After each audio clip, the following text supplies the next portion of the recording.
Hey, we're live. Hello, people. So, this is not an episode of The Raven's Nest for anybody who may be watching the zero point 0.5 people that might be watching.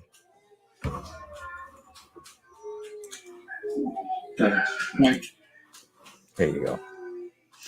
So, if there is anybody watching, and I don't think there is a poll in the chat. So, the question is, do pineapples belong on titties? That's the question that we all want.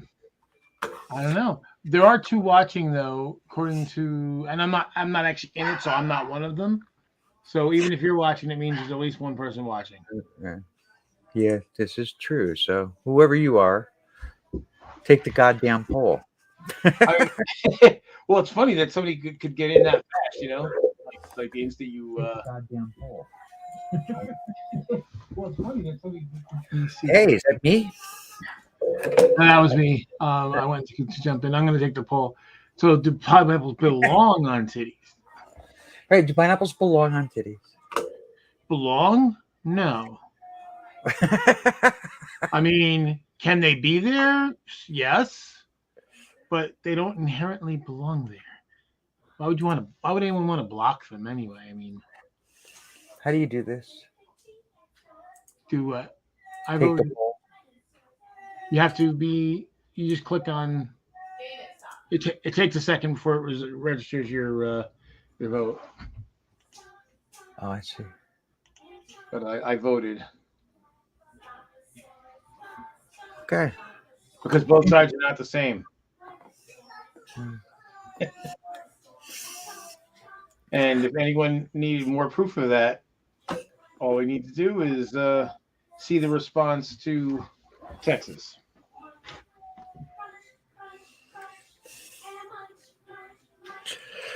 My hair looks really bad. Oh my You god. think? I don't think so. Yeah. I'm having a bad day. No, I thought it looked fine. I mean, I was going to comment that you kind of got dolled up tonight, as my grandfather would say. I mean, I tried. My hair just was not cooperating. So. Oh, that's fine. And I got this, I don't know, Stevie Nicks kind of shirt going on. What's wrong with that? Nothing. It's just I'm not used to this kind of like the dangly sleeves. You can just start singing like this. Stand back. I actually like her, but it's just that song. I always remember like, what the hell is she doing? I mean, and I like the song too, just the way she sang it. It was just. So You got kids barking. I got dogs barking. Yeah, all kinds of noises going on. So I do have magnetic false eyelashes. I don't normally do the false eyelashes thing, but magnetic. Yeah, it's a magnetic eyeliner. You put that on, and then the false eyelash sticks to it. Okay. I never liked false eyelashes. It's like fucking magnets. How do they work? So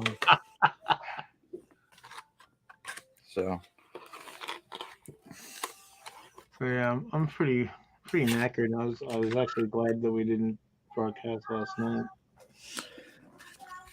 Oh, us? Well, I figured why do a Raven's Nest last night? If we're gonna do a Raven's Nest tomorrow on the goddamn podcast, so True. So tomorrow's show is the goddamn Raven's Nest. So and this isn't the dinner club. So I tell you what, we're the dessert club today. For the dessert club. So what's going to happen tomorrow is we're going to broadcast on here like we normally do. So we don't have to worry about Discord. Some fat guy, not you, Joe.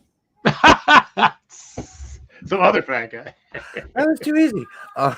Yeah, some other fat guy is going to grab our feed and put it on Discord where they stream, and Okay. it'll show up at the same time on the Goddamn Podcast YouTube channel. So we'll be streaming on two channels. So, question then: are they? So, I mean, I guess I thought the idea was they were going to interact with others. So they're going to be on the stream on your stream, the Ravens Nest, tomorrow night. I would assume, because otherwise there's no. Well, I mean, they're going to be in both places. So I think what I may have to do is have both windows open, so we can read the. Look, we'll be able to read our chat here, and then we'll have to read the chat on there, because I don't think there's another way to do that. Okay. You know what I mean? So, but I didn't know if we were going to be interacting with their usual hosting people. Well, not their streamers. Okay. They won't be on. We're taking over their show. Ah, okay. We are, because like on Sunday nights they do a Goddamn Podcast hangout. Tomorrow night we are the hangout. Okay. Gotcha. All right, so we're like invaders. We're taking over. I like that. Yeah, kind of. There's an admiration for our show and the way that we handle conversation and just the whole thing, which I know there's a lot of channels that do live streams that don't do it that way, but I don't think it's all that uncommon. I mean, this is very similar to the way the Breakfast Club works.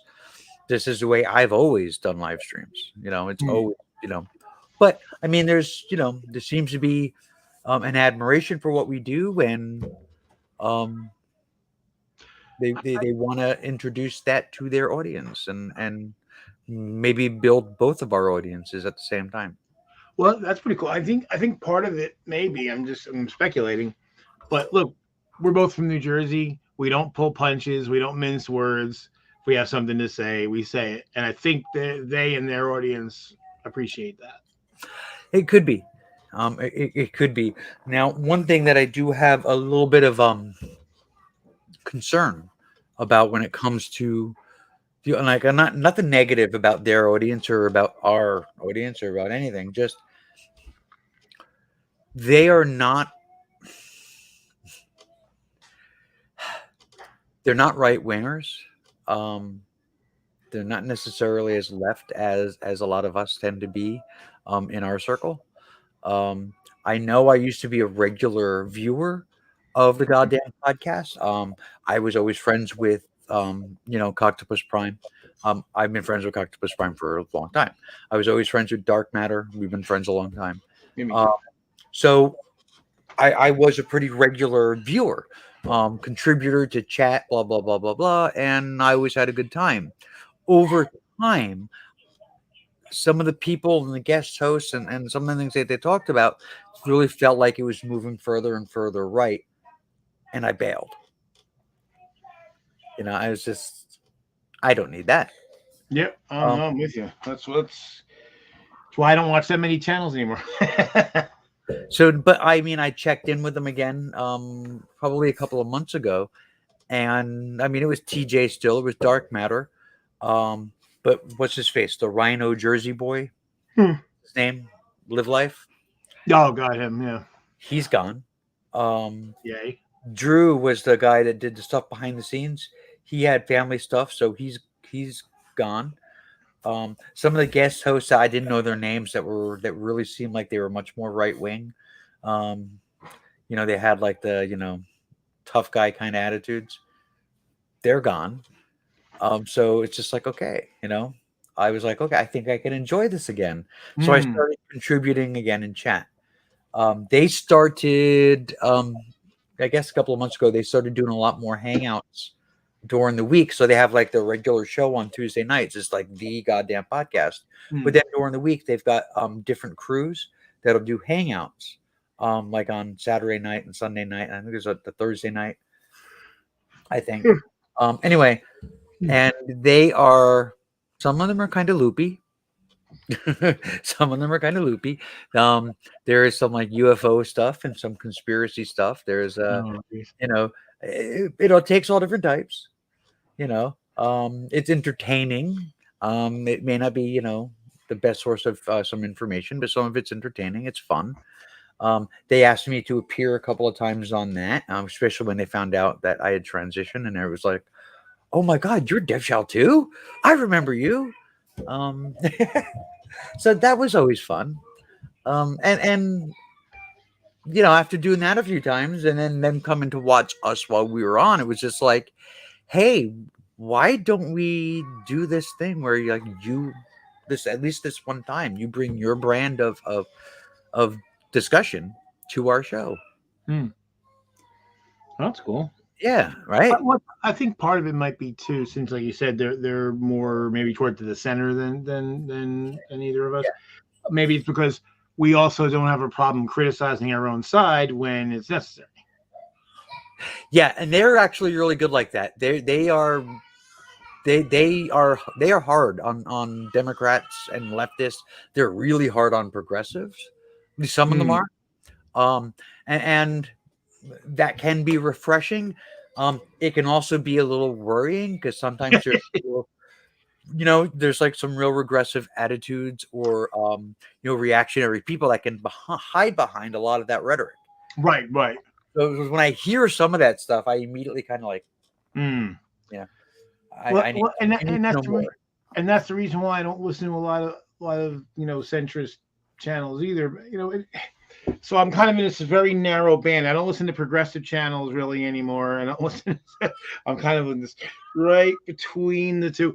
And you've heard me rant about it, so I'm not going to go into detail. But it's just Bo of the Fifth Column did like 2 or 3 really good videos about that. Where look, he's way out there on the left. He's an anarchist leftist, so he's way to the left of me, and probably way to the left of most of the people we know that are consider themselves progressive. I love Bo. Yeah, me too. And I love his channel. And he said flat out, like, it's funny. I was listening to these videos and it was like, dude, I've been saying this shit for the last, several decades. This idea that, yeah, okay, if you can't get the progress today that you want, get some progress today. If you can't make progress today, don't fall back, don't lose ground. Keep pushing the penny, keep pushing. And if you make a compromise today, it doesn't mean you've made the compromise forever. Doesn't mean that you have to give up. Get what you can get today and then continue to, because his thing basically is, if you're really a leftist, that you're never going to be satisfied. No matter how progressive it gets, you're always going to want more. So, that's the thing. So there's really no winning answer. Like, even if somebody gave you everything you want today, well, you should be asking for more tomorrow. So, and his thing is like, so in order to change the thing, I mean, there's two prongs of it, right? There's the direct action part, and there's the legislative part. Thing is, the direct active part without the legislative part is fruitless, because the law doesn't back up what you do, you can't do it, and vice versa. Legislative only goes so far, because politicians don't really lead; they follow the people. You need the direct action to try to move the people, and then you use the votes to move the politicians. Right. Well, I mean, the left is really good at the direct action part. Yeah. That's where we excel. It's the legislative part. That's where shit starts falling apart. Where the rubber meets the road. Right. Well, because people get cynical and they get discouraged because they're not willing to play a long game. Like, how many times we heard, I'm not going to name names, but you know who I'm talking about, where it's like, oh, I don't want to, I want, today. Well, yeah, but if you can't get that, then you have to accept less for today. Not forever, for today. And walking away and letting the other guy take over. Well, if the guy passing for left isn't going to get you what you want, the guy on the right sure as fuck isn't going to get you what you want, and he's probably going to take away what you already have. And the evidence now is that's actually happening. We're actually losing ground. And you and I both, we said, back in 2016 and 2020, it's not about the person in 1600 Pennsylvania Avenue. It's about the Supreme Court. It's always been about the Supreme Court. So when 2016, yeah, I mean, when Hillary won the primary, and the predictable happened, which is why I know it's to beat this drum. It's been beat to death. The reasons no longer matter, right? But it was a known quantity at the time that a large percentage of the left was not going to be happy with her. Whether and why that, because people told, well, that was misogyny or that was 40 years of the right wings, but it doesn't matter. Like, it doesn't matter what the reasons are. What matters is the reality that you're left with. So when she won the primary, there was this immediate fuck. And not because my guy didn't make it, but because she might not.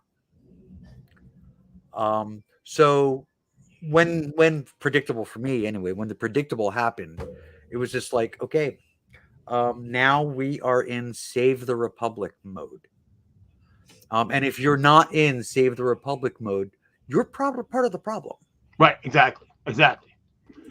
Well, that's the thing, and and now matters are worse, as Yoda said. But and again, the thing that pissed me off the most were whenever I would see somebody who didn't have as much skin in the game as maybe you or I would have, took the "we'll let it all burn down" attitude. Like, hey, motherfucker, I live it. You want to burn down the house? I live in the house. Right. And the other, and I've said before too, this idea that you're gonna burn every time a country, a nation has gone through that kind of upheaval where they burn it all down, it never comes back the way that the people who burned it down think it's going to. It just doesn't. I mean, we've talked about that. We've talked about that. Like, I mean, most of our regular viewers would have heard this conversation. Sure. We talked about that. Like, even like revolutions, right? They never work out the way you think they're gonna, because the one that everybody compares everything to was a fluke. Right. Yeah. And in part because ours was not the populace, really. This was a bunch of wealthy, upper middle class dudes, educated lawyers and accountants and merchants who revolted against the taxes. So that's why it was a little different than usual. I mean, I always got a kick out of that because there's like certain factoids about the American Revolution that people like to ignore. So one of them is only about a third of the country supported the war. And people think, oh no, there's no way. No, it's only about a third. There was a third of the country supported the war, a third of the country was against the war, and a third of the country really hadn't that much of an opinion. It's like, that's kind of like where we are now. Some things never fucking change. Right. Yeah, because that's the thing. Because you think in any country, the rank and file, they don't really care who's on top. They don't want whoever's up there to be fucking with them. Right. And that's what it really comes down to. If they're like, I want to live my life and I don't want anyone fucking with me, and they really don't care. As long as they're not getting fucked with, they're fine with whatever happens. And that's really how dictators can ever survive, right? Because it's never the majority that really wants the dictator. It's a very vocal and usually violent minority.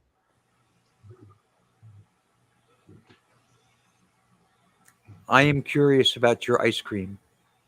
It's chocolate peanut butter Haagen-Dazs. I had read it. It's a really pedestrian choice for flavor. It's got little pieces of peanut butter in it. I like it. Hey, that's all that matters. I just earlier passed a kidney stone, and I feel like I was just kicked in the nuts. Ow.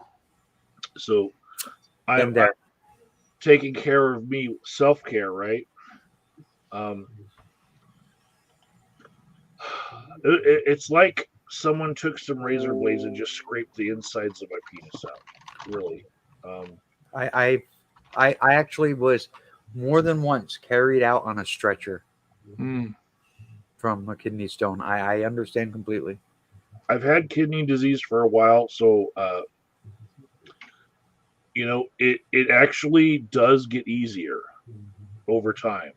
The first time, I literally had an epidural. That shit that they give pregnant people.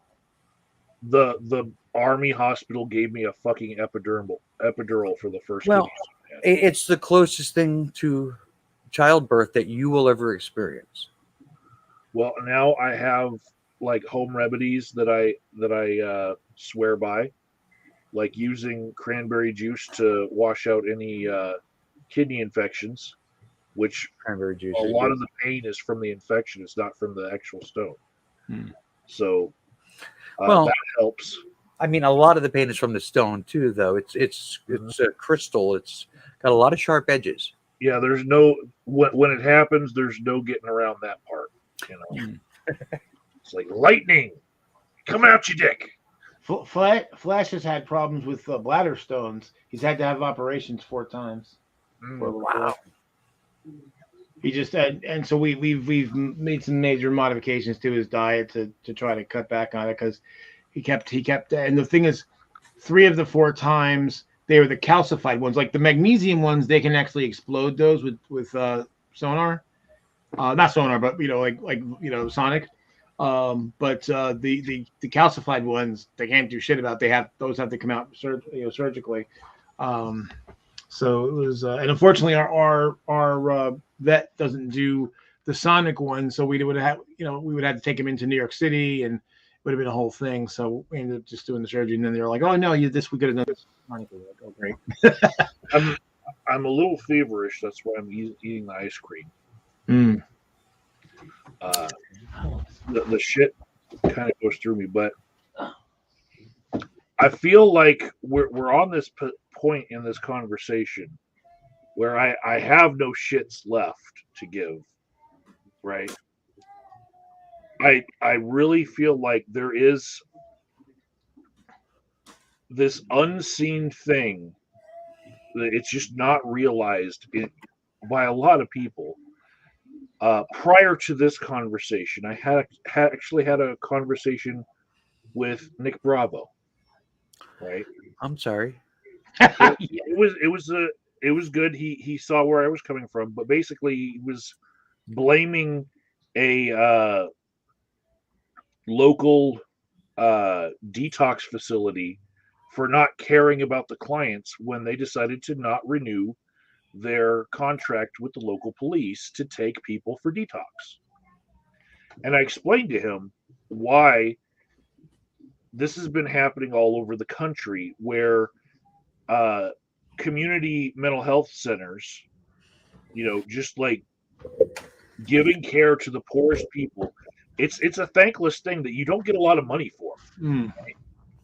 So now you have inflation that's 20% year over year over year in certain sectors, right? And you have people wanting more money. And the competition, say like the real hospital, not just the detox, the real hospital, or like elderly care centers, they can charge insurance and up their rates to the insurance and renegotiate as the inflation happens.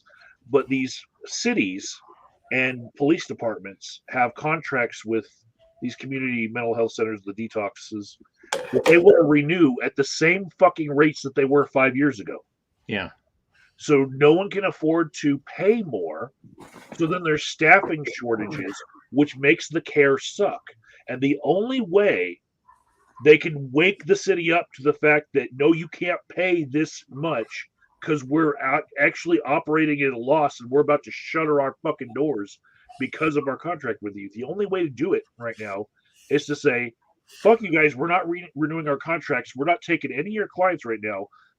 Find out what you guys do without us, and then we're coming back to the negotiation table in 6 months when you find that no other fucking agency is willing to take your contract because it would be at a loss now.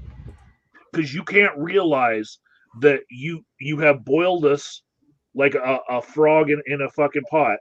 The temperature just kept on fucking rising. And there's a lot of people out there who don't realize they're stuck in a job where they're getting paid the same and they should be paid more. Right. Right. Well, the thing about that is, even if we weren't seeing unusually high inflation, I mean, there's still inflation. After 5 years, you would expect rates to go up. Some. I mean, shit. I would expect there to be about 18 to 20% rise just based on normal inflation after 5 years. Okay. So now, backing this up to get back to where you guys were, we'll say 200 fucking years ago, there were leftists and liberals, right? Current day, I'm saying there's leftists like me and Kate, and there's a liberal like Joe, right? And this is very insulting to Joe. This point I'm about to make. The liberals looked at the plight of the slave and they're like, no, you can't treat your fucking slaves that way. We need laws to protect them, and we need better conditions for them, right? And the leftists back then were fucking horrified at the liberals for not seeing that the fucking problem is fucking slavery. And in today's time, we have this plight of the workers. And yeah, I'm on the same, leading the same way as Joe, is like fixing this thing with the fucking workers.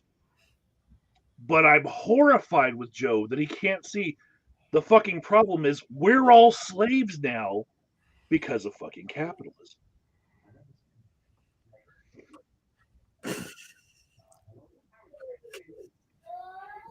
Well, see, that's the thing, though. Go ahead. But first off, I think you're describing my position inaccurately. But I also think that when I hear leftists blame everything for capitalism, I think that's rather simplistic. If a guy gets hit by a bus tomorrow, capitalism. I mean, I've literally heard ridiculous shit like that. You know, free market economy is in and of itself is not the problem, because those social democracies in Europe have a market economy also. The difference is their governments are not in the pocket of their industry, and their governments are between liberal and leftist and have policies that are there to protect the people and the workers. That's the difference. It's basically if we taxed the rich to the point where they weren't excessively rich, so you don't have like people, the top people at the top of a company making like 23, 30, 50, 80 times what the somebody lower, in some cases even worse than that. You wouldn't have these golden parachute things where somebody fails and walks away with millions of dollars. There would be incentive because here's the thing. When those high tax rates were reduced under Reagan, we went from anywhere between 91% to like 70%, for the top marginal rate. When that went down in the upper 30s, basically the incentive to invest back in your own company disappeared, because hey, I can still keep 60% of this money and stuff in my pocket, and I can also do all these tricks and stuff to hide some of the income. Whereas before, I was always trying to tell right wingers, no one actually paid 91%. No one ever paid 91%. That was the top rate. But basically, you would go to your accountant and say, I don't want to pay 91%. What can we do? Well, you can invest in equipment. You can give training to your workers. You can give everybody raises. You can give bonuses. You can have pension plans. And these are all ways to defer your taxes. And that's what they did. And then as soon as the incentive to do that went away, because libertarians are fucking idiots, and their stuff will never ever work. This thing that, well, if we give people money back, they'll share it with the workers. Of course not.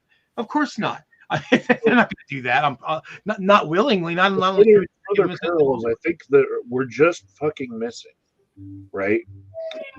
The slaves back 200 fucking years ago, right? Where we're talking about the obvious slavery. They had no say in the way that the spoils of their labor was going to be used, because it was taken all by the master, right?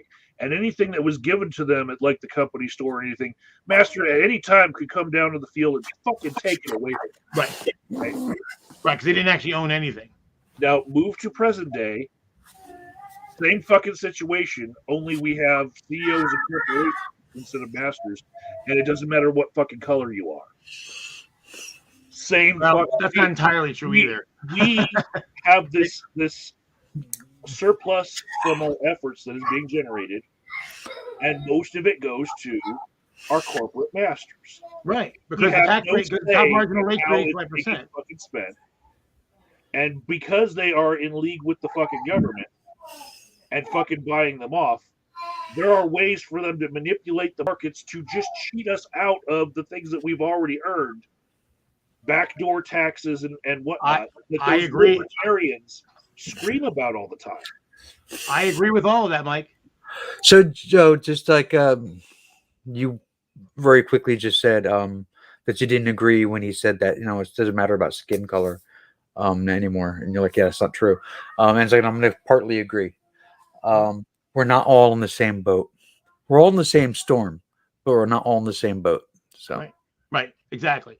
So, and that's the thing, though. Like the reason why all the stuff, I agree with 100% of what you just said. All the stuff that's going on, that's happening for real. So in addition to the tax thing, there's been a 60-year campaign by the right wing to destroy labor unions, because that was, again, the other balance is that when you give people when people have collective bargaining rights, and then they can negotiate, when labor collectively can negotiate their terms, they have a lot more power than just you or I, or as an individual. I mean, not me, I own a company, but for people who are workers, you have no power. You're right. As an individual, you have basically no power. Maybe right now, because it's a seller's market, if you will. So the workforce has a little bit of power, but not very much. It went from 0 to like 2. So, but the thing is that, and that's part of the problem, is that the labor unions have been destroyed, and the only unions that really exist to any great measure are the public sector unions, and that's why they keep attacking. I ran into some shithead, 2 shitheads today attacking. Oh, it was a video about police brutality. So now, granted, the police unions are corrupt, not because of the money aspect, they're corrupt because they protect bad officers.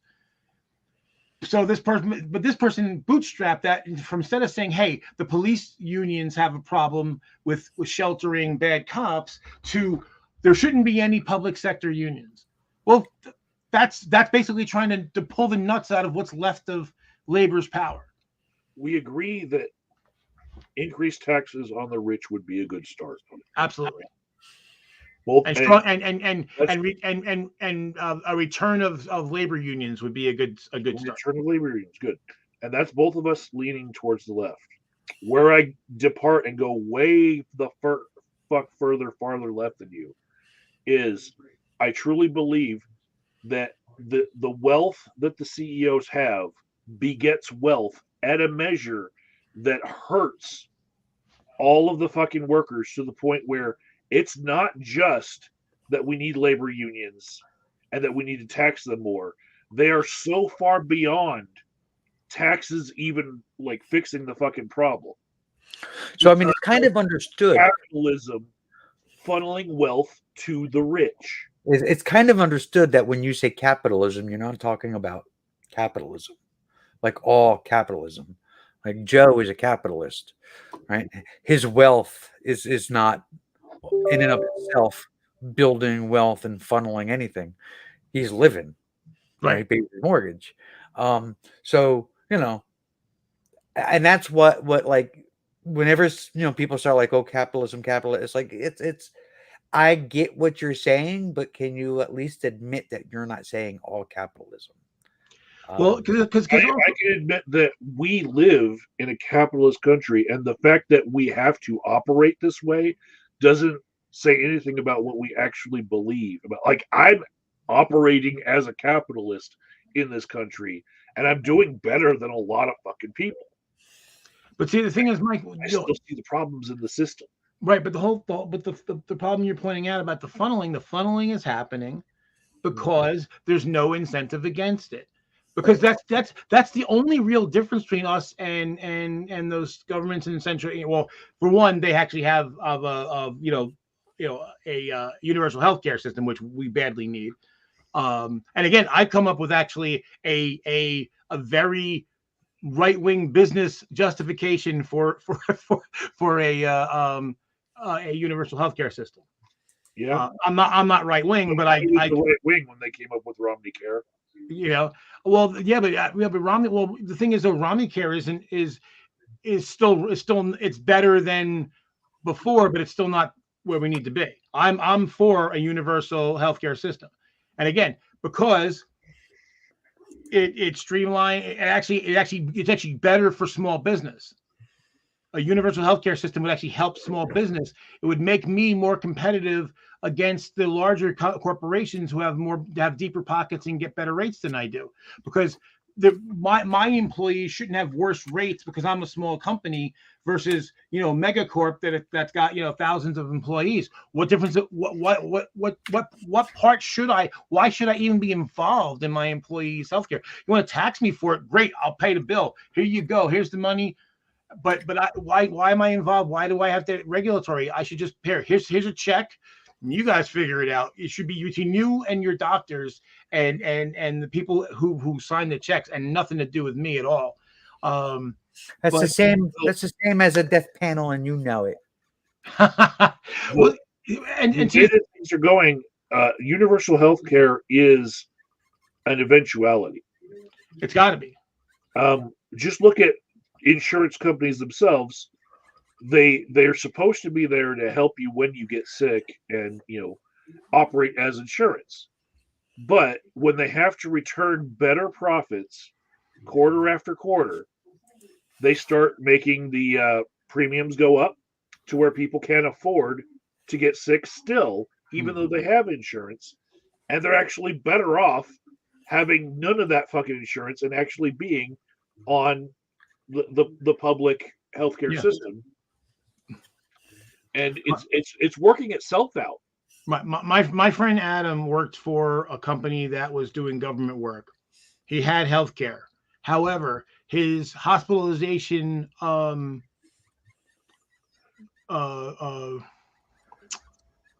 do you call it? The money you have to pay until they start paying.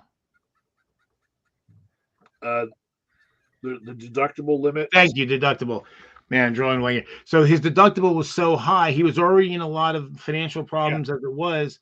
He avoided going to the hospital because his deductible was like $3,000, $5,000, some ridiculous sum of money. It was something crazy. And so he didn't go. And then eventually he finally went to the doctor. They gave him some oral antibiotics. He had pneumonia. They gave him oral antibiotics, which were nowhere near, he needed to be on IV antibiotics. And 3 days later, he choked to death on his own blood. So believe me, this has hit me personally. And even before that, I was for it. But if I had any lingering doubts, that certainly would have cured them. Like I said, basically, Mike, the difference between like mercantilism and capitalism is attitude. It's literally attitude and a few policies, because they're both based on market economies. But the difference is that in mercantilism, the companies are striving, they're going to make money, but their goal is to improve their country, as opposed to just stuffing as much money into their pockets as possible. And the attitude, the thing is, we were moving in a very left direction until Reagan was elected. And then that's when you got, Gordon Gekko and greed is good, and he who dies with those toys wins, and this fucking fuck everybody, I got mine bullshit attitude. And it's gonna be hard to get rid of the attitude, but like I said, the policies, this is where Warren and I think Bernie also were talking about, but Warren especially was talking about a wealth tax. Was basically the idea is like, look, taxing people on their income, the rich on their income, is going to take too long to balance the scales. They've been riding for free for way too long. So what we're going to do is we're going to balance it. We're just going to take 2% a year for X number of years of what they have, not what they earn, what they have, until we have a more equitable distribution. So I actually saw the stimulus checks as a backdoor wealth tax. More dollars in the economy should mean that the dollars that people have amassed are worth less, right, than they were, because there's more in supply. So when prices go up for them, it would, in theory, right? But then what happened was we had billionaires becoming ultra billionaires. We're heading towards the first trillionaires now, because they're so good at snatching up all those fucking dollars. Well, because it funnels up so fucking well. Well, and that's the thing. The problem is when you have you figure, especially during the pandemic, what did everybody do? Bought everything on Amazon and DoorDash, and it was all home delivery. So if you were one of the big mega conglomerates, you did quite well because everyone went to you. And if you were mom and pop, you got fucked. And all think about with the PPP, how many businesses were scamming, like how many wealthy businesses and religious organizations were scamming money. Like my company got money in the first round, but by the time we were actually one of the first to apply in the second round, and by the time they got to our application, the money was already gone. And the thing is, like the money I got in the first one, and they did forgive the loan, but that kept 5 people employed for 6-7 months. I basically kept my staff. I didn't have to lay off. I didn't even know we had no work. I basically kept 6 people employed for several months and just paid them. And even though I had no work, What did they do for that 6-7 months? we did some training. We did some, some standard, basically organizing. And in some cases, like there were a couple projects where I thought we might get them, and so I said, well, let's work on them because maybe they'll pan out in the future. And then we had some service work here and there, but we didn't have a lot of work. But if I wasn't for the PPP, I would have had to shut down. I mean, I wouldn't have to totally close down because I mean I can always work out of my house. It's just me and it's no big deal. But I would have had to lay everybody off. It was for PPP because as it was, we dumped in 6 figures back into the business to cover the fact that we had no money coming in. See, that's where I get irritated because I mean, the difference, but like some random geek and his fucking tanky asshole friends, I was on Facebook and just some tanky piece of crap. She was like, you have a business, and she just starts screaming at me that I'm like exploiting everybody. I'm like, fuck you. I mean, how long, I went without getting, how many times I went without getting paid for months on end. I have labor too. It's not like I'm sitting back, not like I'm somebody just sitting back and people are working and I'm just collecting checks. I fucking work too. I put more hours in than anybody in the fucking company. The company has whatever it has because of the reputation that I built. And and then when things got slow, we took money back out of our own money, and put it back into business again to keep everybody employed. So that's why I get fucking a little touchy when people are, blaming everything on capitalism. Like, like the thing that gets me with tankies is if they really believed what they said, there's nothing stopping a whole bunch of them getting together and starting a worker-owned company. There's tons of them out there. There's tons of worker-owned companies. I respect them. They're living it. But that also means that sometimes nobody gets paid this week because there's no money. That's the way it works, because you do the work, you got to wait to get paid. And then, and then when it comes in, you got to pay the bill first. If the rent gets paid first and the electric and any utilities and your maintenance and all that shit. And if there's anything left, then people get paid. But they're not prepared to do that. And especially what got me about some random geek. He lives at fucking home with his parents. It's like, fuck you, dude. The co-ops that I've seen, the way that they operate is they don't pay out all the money that they make in 1 month. No, you can't. That month. Right. You save for a rainy day. You have to have operating capital. Right. But everyone still gets paid for at least a year if they're running at a loss. And then after that, their operating capital runs out, and then they've got to close. Well, you're assuming that they've got enough for the rainy day that it equaled up to a year. If they do, then yes. But if not, well, I'm speaking from experience from the co-ops that I've been a part of. Right. But operating capital of more than a year, I have never heard of a place reaching that. But I have seen places reach at like their funds dwindling down to like 2 months left. And then them making hard decisions. Yeah. Based on, we don't have the operating capital to keep running this way. And then and you got to remember too, for me, I don't sell widgets. So it's not like you have widgets. Okay, you got the widget, you put the widgets in the shelf, people come in and buy the widget, you get the money right away. Yeah. We do work. And then when we reach milestones, we can bill, which may be weeks later, and then we have to wait 30, 60, 90, 120 days to get paid, sometimes more because there's some shitty people who don't pay their bills on time. Well, people the whole time people are getting paid. Yeah. They're getting a check. So you know, so it's a little different. So what happens for us is the cash flow is like, you know. So there's times when you look at the bank account, like, holy crap, you know, we can buy the world, and other times like, oh geez, you know, I hope I get a check in so I can make payroll next week. That's the way that my company works now. Yeah. I invoice for services that were rendered, and then it takes a little while for me to get paid. You know, and I can see how that will work later on if I were to expand and take on employees, and if I were to deal with insurance companies, there are some billables that will be delayed. Yeah. Sometimes they'll get kicked back and they'll say no, and they'll have fucked up reasons. Right. Some of them trumped up, right? But some of them are just like, well, you didn't do the paperwork the way we like paperwork done. You know, trying to impose standards and actually practice medicine without licenses. That's what insurance companies do.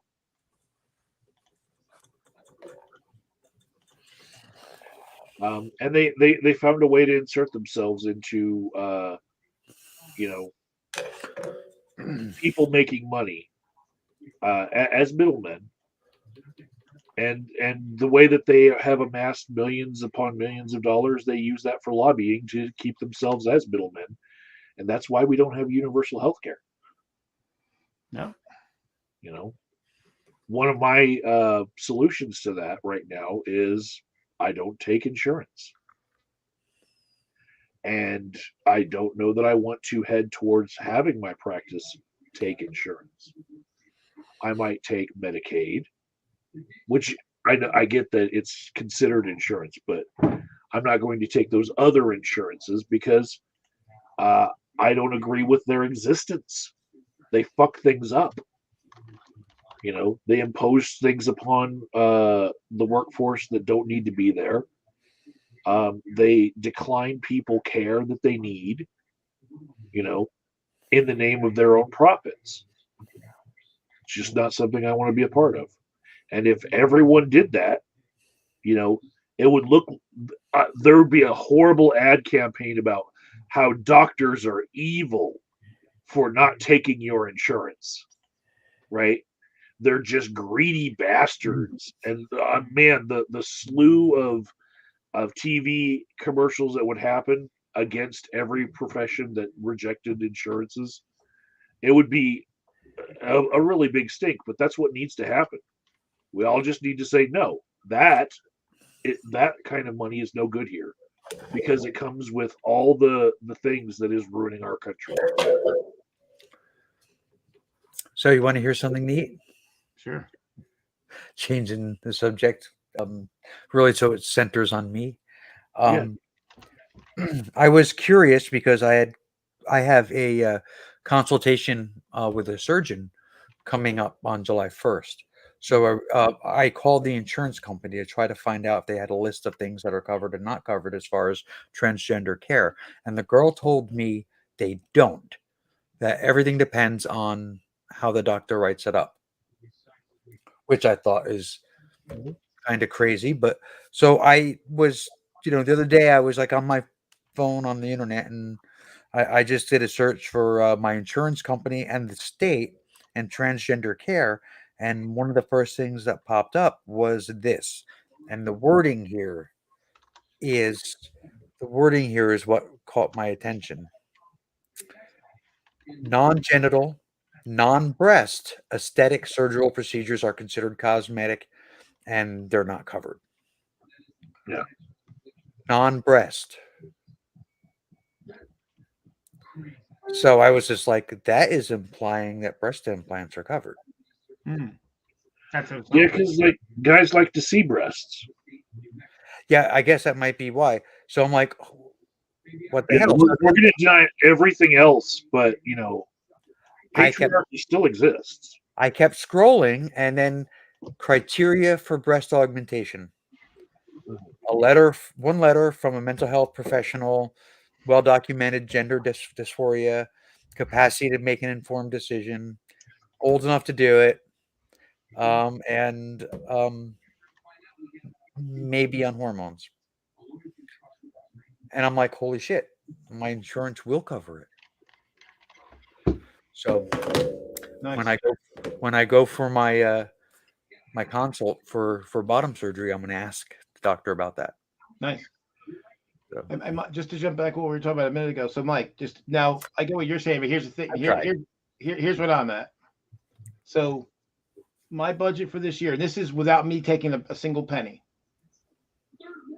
My company has to bring in $638,000 for this year before I take a penny. So, see what I mean? That's what I'm talking about. Like, I'm not talking about a little co-op that's, I mean, I don't have $600,000. Well, I do, but I don't have. It's not laying around. Yeah, you're definitely not operating by that newer edict of pay yourself first. No, not with that. I mean, sometimes I get paid, and sometimes I don't. Because I never got paid. The entire time I had my business, I never got paid. I am going to get paid by my business soon. The first thing is going to be a thing called a return of capital, because to start my business, I put a couple of thousand into the business to get the ball rolling, and now I want that money back in this lump that will look good for tax purposes and be labeled with a little note that says return of capital, so I don't get all dinged for that, and then I'll start paying myself. Wait, bitch! Did you just call me bro? Oh no, that just won't do. You kind of look like you're a fan of the Black Widow Marvel movie. Yeah, yeah, with the outfit and the hair. Outfit. This is my. I jokingly kind of call this like my Stevie Nicks shirt. This like it's a witch shirt or something. I should be out in the woods dancing around a bonfire.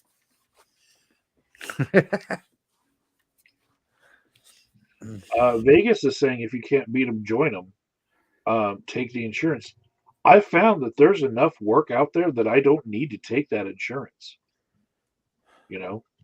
And if I were to take that insurance, I wouldn't be doing any better than I am now. That's the thing. That they insert themselves as middlemen so that they can take the profit off of my labor. Insurance companies to me are bosses that I don't want. I basically would be working for those companies as an employee who doesn't get benefits from them, and I'd have to pay for my own benefits. Vegas is saying ContraPoints dropped a new video today. I watched it, and it was interesting. I'm not going to, tell people what it's about, whatever. But what's interesting about it was that ContraPoint says like characters, and there's a lot of video tricks and special effects and all that kind of stuff. But there's always in her videos, there's always a big section of the video where it's basically she's looking at the camera and she's talking. She's giving her, the gist of what the video is about. She does not do that in this video. It's all characters. It's all acting. And the message is really clear. So I'm glad that she can get the message to be that clear with all the acting. It's actually her. Yeah, and it's all her, and the timing. Some of the timing is really phenomenal. It's spot on. Like she interrupts herself. So the editing to do that is just spot on. She also pokes some fun at herself for playing the different characters, being obviously she's one person, right? And she's like, "Hey, you sound so much alike." It's it was a really good video. So Creationist Cat was really good with that style of interrupting himself. So I hope that it's on par with that, because you're selling it really well. Yeah, it's actually, I don't know. Creationist Cat was okay. Was okay? I'm sure it's still going. The going. I don't know. I don't know. Never got old, but Yeah, it was okay for a few weeks, and then it was like, I'm over this. Yeah, me too. Yeah, when it's that much of a gimmick, it could be great, but it only lasts so long. Mm. So Are we talking about Phantom Line again? no, I would never say bad things about Phantom Lion. Cat You gimmicks. silly. You're silly. Yeah. I'm here to be silly, I think, because I am kind of feverish right now. Of course, you kid. I thought I was gonna have like Joe just like through the screen like Darth Vader choke me or something, No, like I said, my biggest thing is that you have a lot of misconceptions about my position. So that was the only issue I have.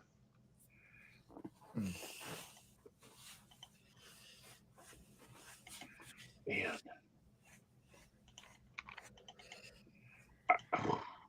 I knew this was gonna happen today, but like yesterday I was trying to play it off and act like I was still tough and I could do everything. We went to a Korean barbecue.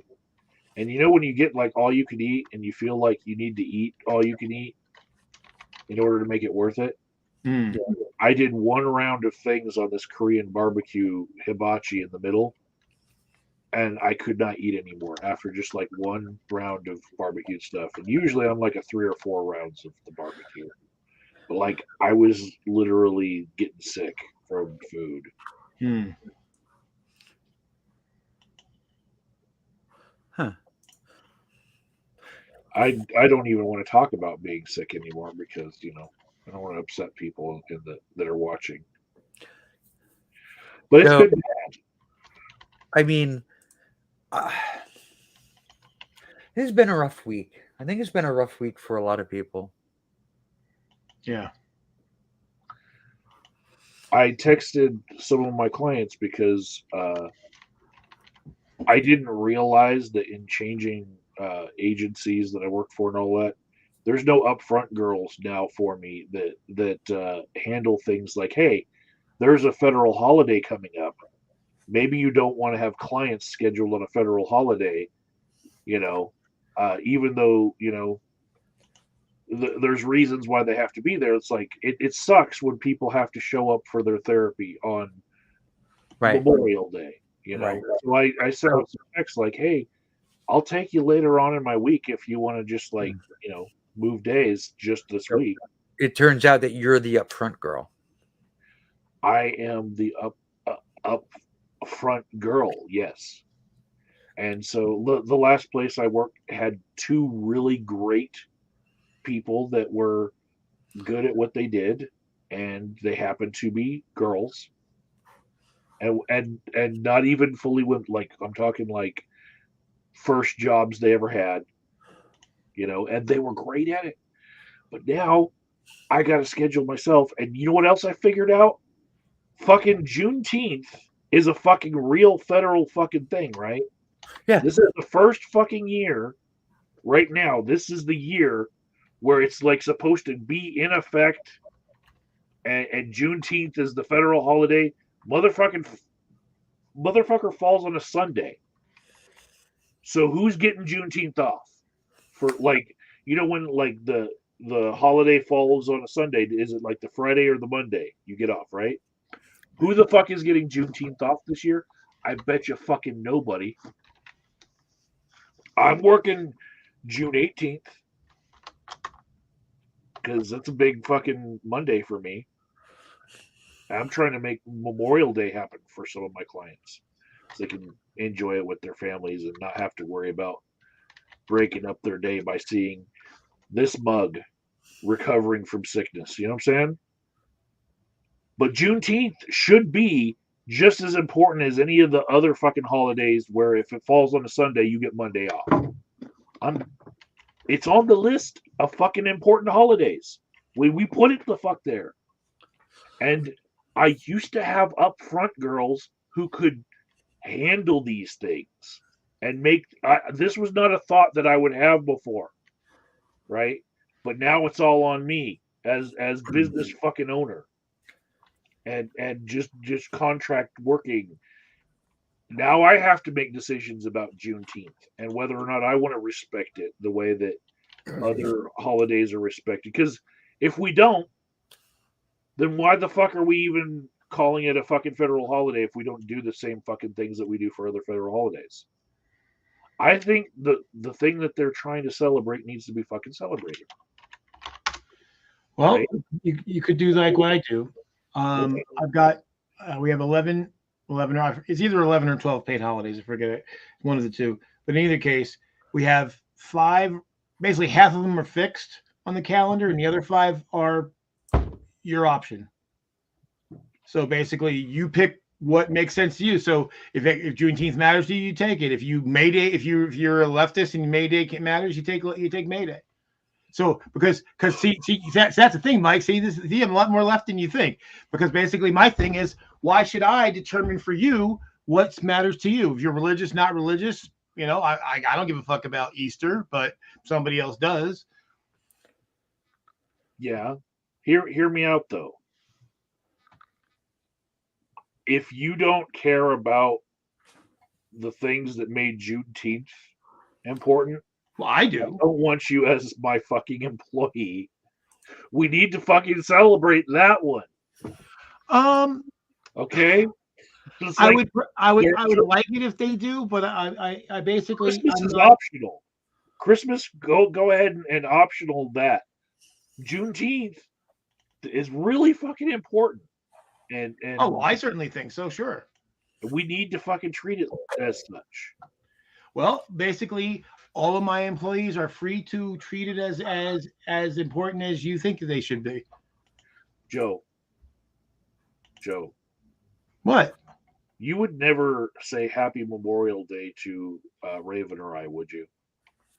If it mattered to you, I would. It matters to me that you please don't. Okay. Because we're alive. Well, and quite frankly, from my certainly the way I feel about it is that I mean, I don't feel the way about it a lot. Like there's somebody on my friend list who will soon be an employee of mine if the purchase of that game company that I'm working on actually happens. But he keeps posting to reminding everybody, Memorial Day, it's not big party day. And I said, those soldiers fought so people could celebrate, could have that day for any damn thing they want. If you buy that gaming company, is that a tacit admission that Star Trek Discovery is canon and should be respected? No, because we don't have the rights to it. You only have rights to like other parts of Star Trek?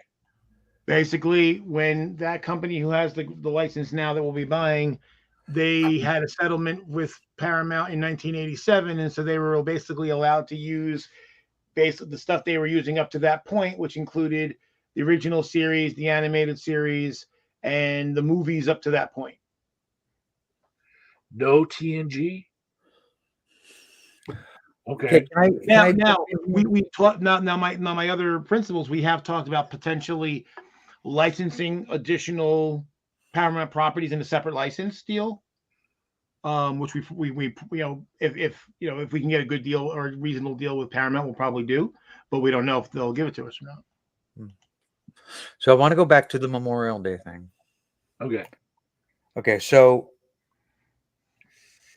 I am on one of the local pages on Facebook, like Vernon Happenings, non-political page. Some woman apparently she saw somewhere online that there were fireworks, and so she posted, does anybody know if there's fireworks tonight? And all of these people went apeshit on her. It's disrespectful to have fireworks. It's a somber day, blah blah blah blah blah. And I didn't say nothing, but I'm like reading it, and I'm like, people need to chill the fuck out, because I agree with Joe. I mean, the entire point of the military is supposedly to defend your freedoms and your rights. And so if you want to go watch fucking fireworks, do it. If you want to have a party, do it. I mean, nobody complains about grocery stores having big sales on Memorial Day. Nobody Right. complains about Bye, Vegas. dealerships. Bye, Bye, Vegas. Vegas. And Vegas. happy Memorial Day because you're dead to us. Yeah, jetting like that. What's up? So, so there's that. And also, like, I have a friend who put up this big long post explaining the difference. And on that one, I commented because she's like, don't, thank a vet for their service on Memorial Day. That's not what the holiday is about. And I was like, don't thank me anyway. I do not like When was the last time you went to the VA hospital? me. Never.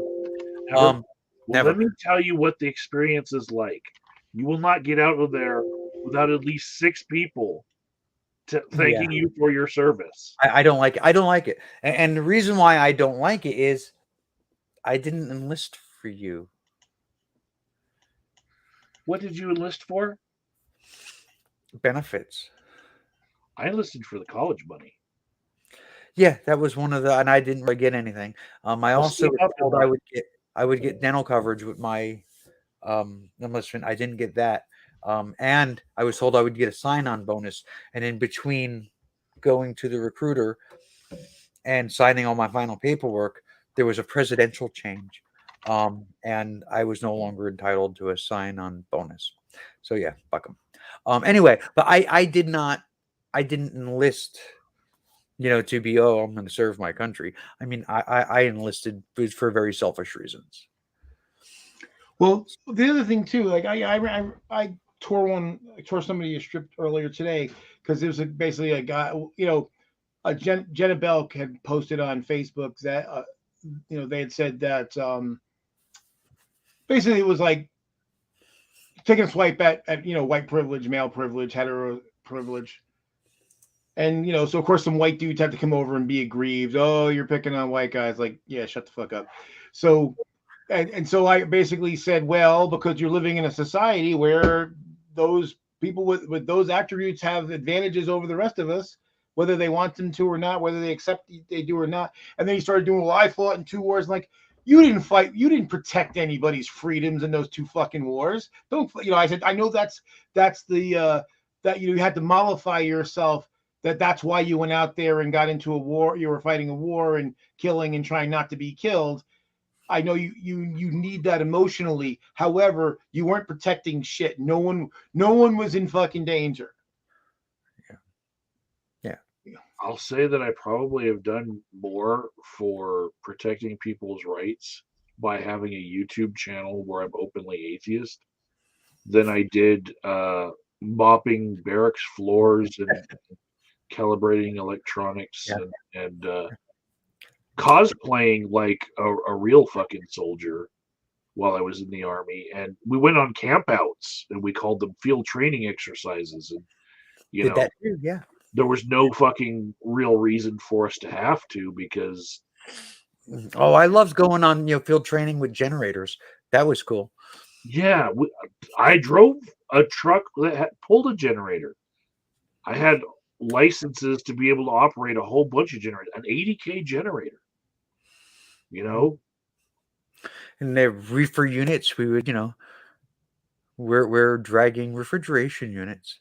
So we had refrigerators, we had air conditioning. That was our field. That was field training. My Expando van had 2 mini fridges in it, but we didn't have like refrigeration units with my unit. But yeah, I get you. There were I had air conditioning in my van because it was lab. It was rough. Yeah. It was rough.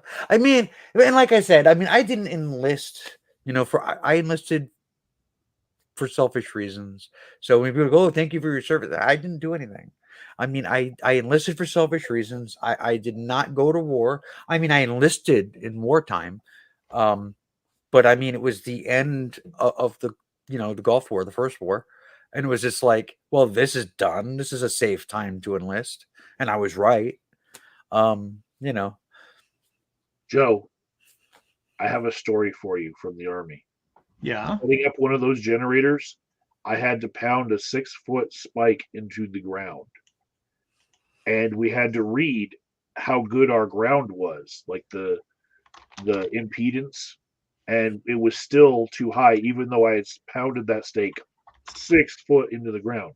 So you know what I did? I fucking peed on it, I knew it. and it worked. The conductance went right through the fucking soil. We got our fucking ground, and we were ready to crank up the generator. Pee. Nice. Mhm. Troy, Hey, that's it. It works. I mean, he was told to never join. His grandpa was a POW in World War II. I actually told my brother not to join. The biggest regret I had about joining, it wasn't that I regretted joining, but I regretted not exploring the possibility of a Pell Grant.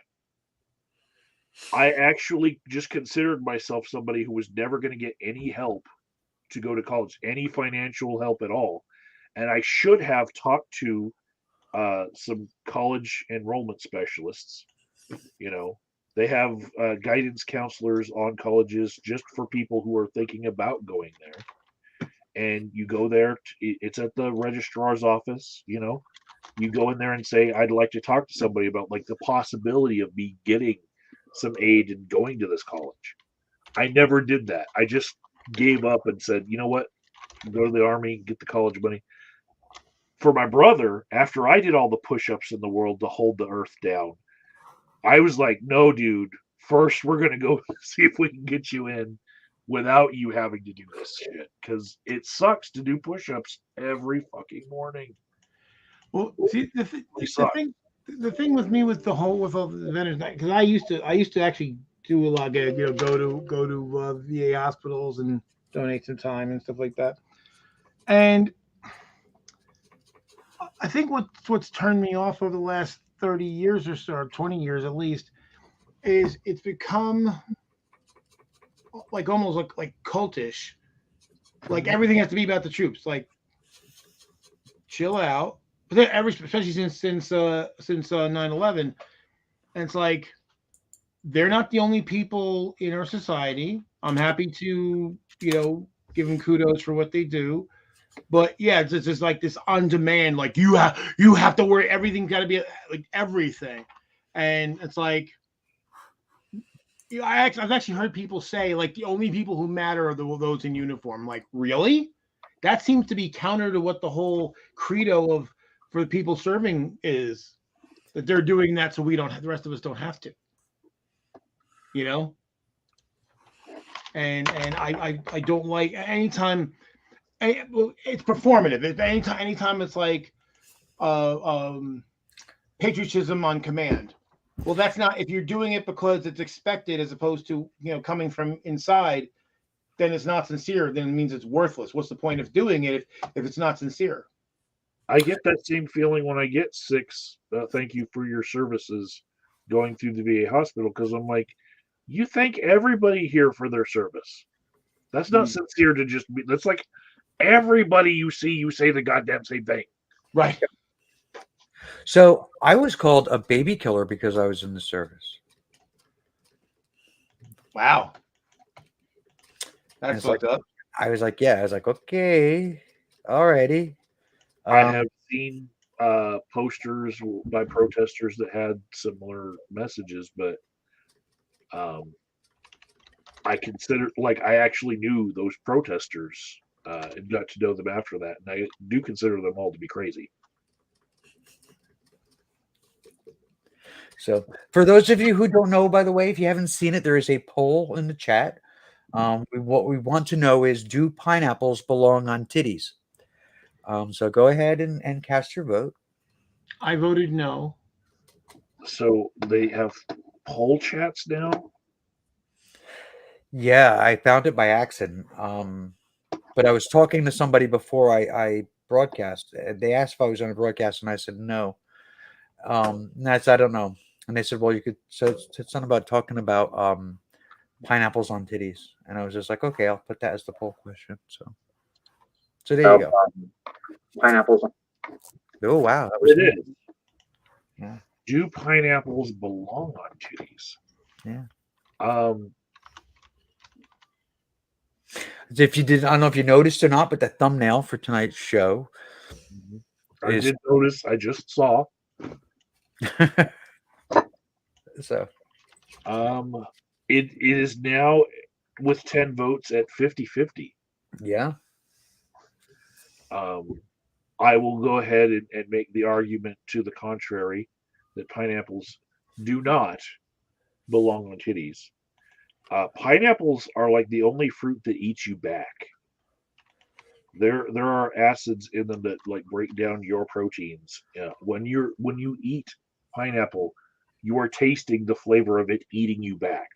I love pineapple. And so I don't want that acid like on the titty breast. Like I want like cucumbers on the titties because like like when you have cucumbers around your eyes for like a facial, I feel like those I love cucumbers. might be good for the nipple, but pineapple I think might make your nipples raw after a couple days. See, now I want to go get a sandwich with sliced cucumbers on it. And this is why I'm putting on weight. Because anytime I talk about food,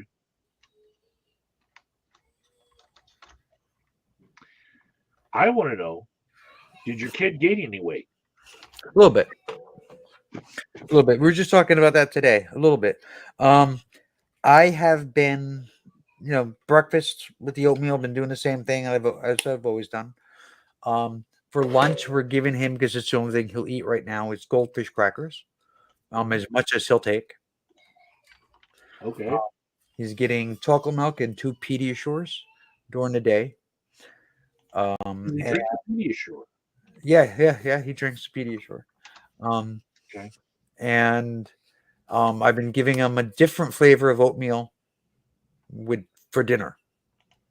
And I try to put different stuff, sometimes in the morning one, sometimes in the evening one. And we've been doing that, and we've been like staying on top of it. And like the goldfish crackers are on demand. Like anytime he wants them. So it's one of the things that we make sure we always have in the house. Because anytime he wants them, he's like, here you go. And the idea is I want him to get so used to having food in his belly that when there isn't, he feels hungry and he starts looking for food. Okay. And we're beginning to see he's starting to ask, like he asks for lunch. He'll say, I want lunch. Which is huge. Huge. For a nonverbal kid, that is fucking huge. That is fucking huge. So, and again, it's just the goldfish, but he's asking for food. He's so that's a big deal. So it's getting to a point, and he's looking for food more often. It's getting to a point I'm going to try to change things up. Like I'm going to get like pastina, and maybe mix some pastina with an egg. Okay. And because that way, it's protein from the egg and it's, pasta, some starches, and to get that in them. So I'm going to try that. And if that works, then eventually I'm going to work up to like putting like different kinds of meats and stuff and, maybe in tomato sauce, maybe, and do like an actual pasta meal and see if we can get them to eat that. So I know it sounds weird to me, but do you think you might be able to get him to dip a goldfish cracker into nacho cheese? No. Like it's the same flavor as the fucking goldfish cracker. If there's something on the cracker, then it's contaminated. He doesn't like contaminated crackers. No, he doesn't like things to be on other. He doesn't. Yeah. He likes his food to be separated on the plate. Well, he doesn't have different kinds of food on the plate. He has oatmeal. So. Gotcha. And you stir in anything that you add to the oatmeal. But it's part of the oatmeal because it's all eaten with a spoon. Okay. So there's no like lump of like fruit stuff in the middle of the oatmeal because he would reject it then. Right. You have to stir it in, and then all of a sudden it's good. Like when I make his breakfast, he'll look at the like because he doesn't use the spoon. He won't hold the spoon. He can, he won't. So Okay. I have to basically shovel it in. Before I start, he looks to make sure that it's acceptable to him. Yeah. So he's rough. He's rough. But I mean, we're seeing some success. We're seeing he's put on a little weight. He gets hungry, which is, like I said, it's new. And he gets hungry and he'll say that he's hungry. I want lunch. I want breakfast, he'll say too. So that's good. So I want to, I think it's getting to a point where we can start changing it up. And one of the things that I think will help is like we'll give him his oatmeal in the morning and then no goldfish during the day. And let him be hungry for a while, and then come dinner, give him like the pastina with the stuff in it, where it might be different, but he's hungry, and the hunger would be his motivation to eat. The hunger, which, by the way, is the name of ContraPoint's video, The Hunger. So, but yeah, I mean, it's a very slow process. It's food chaining is what it's called. Food chaining. Food chaining. So like if you'll only eat oatmeal, well then eventually you try to do like a farina, cream of wheat. It's similar. So it's like the next thing on the chain. And once you get to that cream of wheat, maybe you could try mashed potatoes. You know what I mean? Where you kind of so it's that kind of a thing. It's food chain, huh? Absolutely, but I think that in preparation for this, maybe you want to practice with some couscous. Couscous.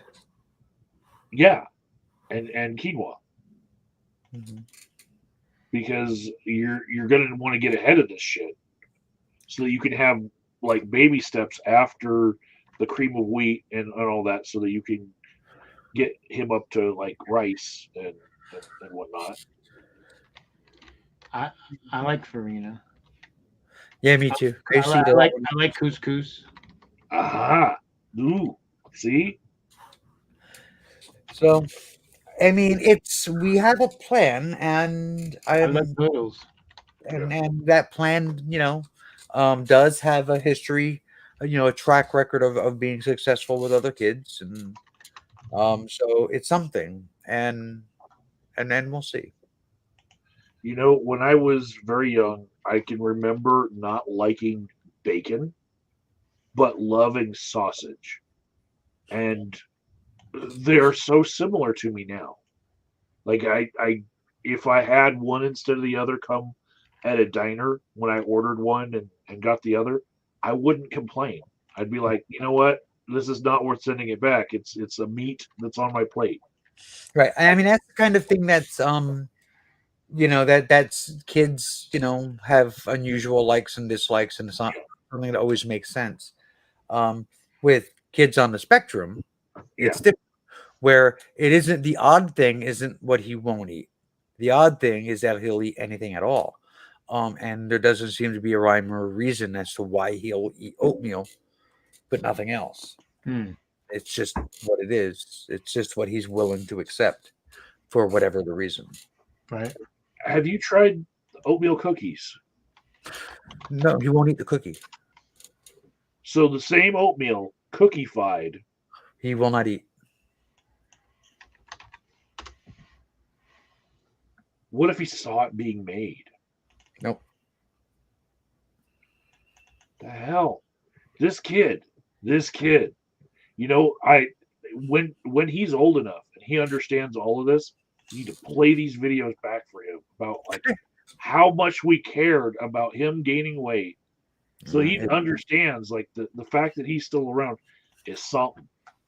See, the thing with him is I believe it's the texture of the oatmeal is what he's willing to accept. And that's why food chaining is such a big deal, because you're slowly and slightly changing the texture.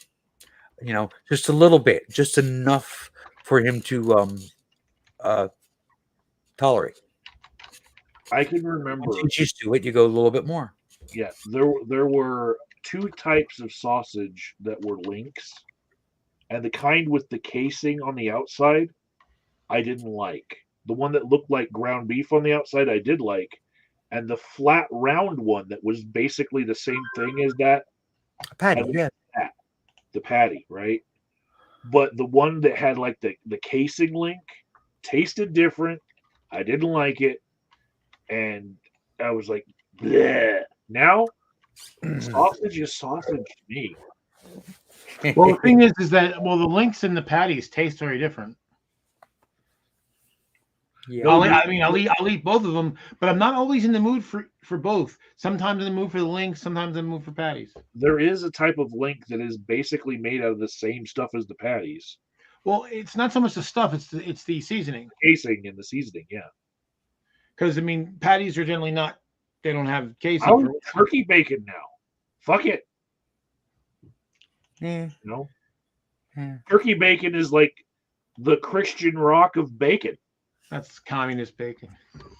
I It's tanky bacon. mean, there was a YouTuber. I can't remember his name, his screen name, but I used to call him Princess Mark. Um, he was a common fixture in my blog TVs way back in the day. I met him at a Pride parade in New York City and took him home, and he was like a little puppy dog, and then he was dating Al, my friend Al, for a while, and he was a weird dude, and I called him Princess Mark because he was very odd. Nice guy though, but he would not eat hamburgers. Would not. Would never eat a hamburger. Disgusting, disgusting, disgusting. But he did like meatloaf and he liked meatballs. But would not eat a hamburger or steak. So he didn't seem I to just got a understand it's all the response. same thing. Not breaking anyone's confidentiality here, but I just got a response of someone telling me that they still would like to see me on their regularly scheduled day. Oh, that's good. You know, and I'm willing to do it too, because you know, what better way to celebrate Memorial Day than to just work like normal, right? Fuck Memorial Day. I need Juneteenth to be celebrated. What are we doing for Juneteenth? Who? It's a If you- Sunday. Yeah, we're into talk on a Saturday, right? I don't know. It's coming. You have 2 weeks to decide what we're doing on Juneteenth. Damn it! Actually, it's a Saturday. It's a Friday. It's a Friday. I have 3 weeks, and if it's a Friday, then we'll be on the air.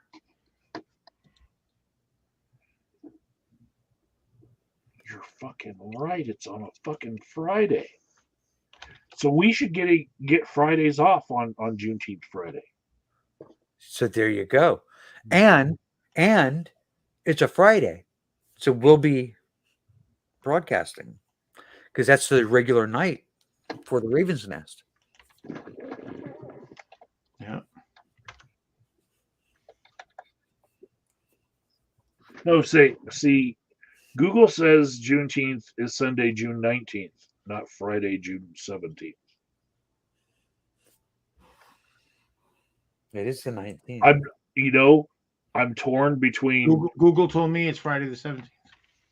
I'm torn between the authority of Joe's blackness and the authority of Google just knowing things right now.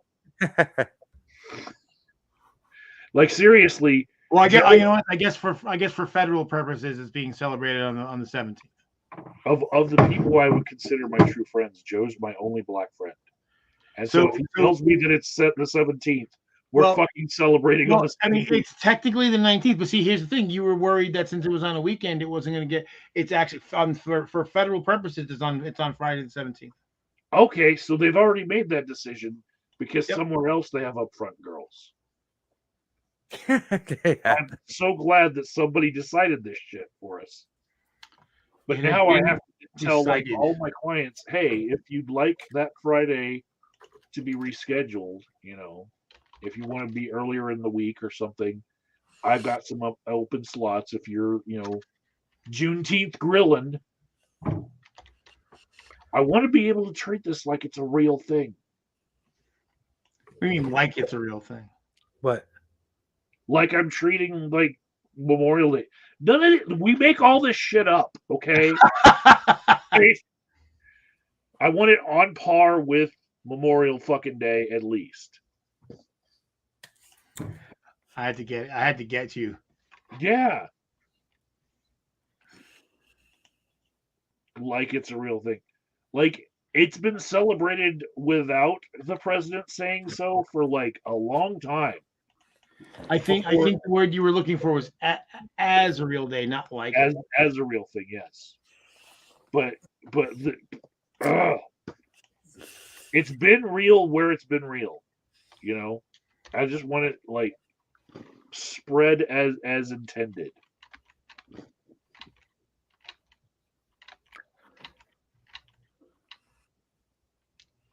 Like Raven's boobs. That's true. They are real. And they are real.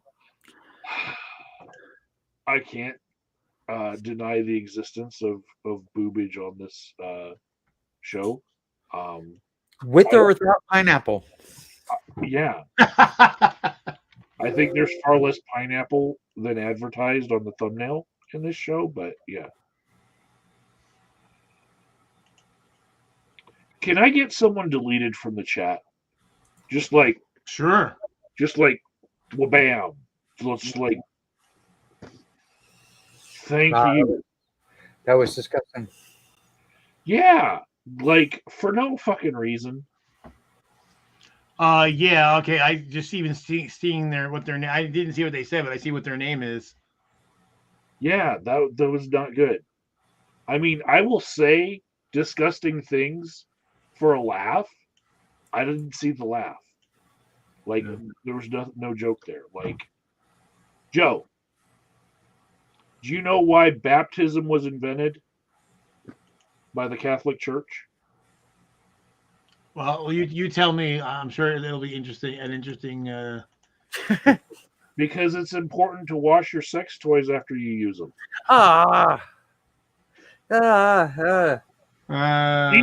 See, I got at least groans, right? At least groans. If you can't come to the chat with like at least a groaner, then fuck off. I don't want to hear like just shocky stuff. I want fun. Well, that's like, okay, something that a lot of people get angry about, but I think is funny.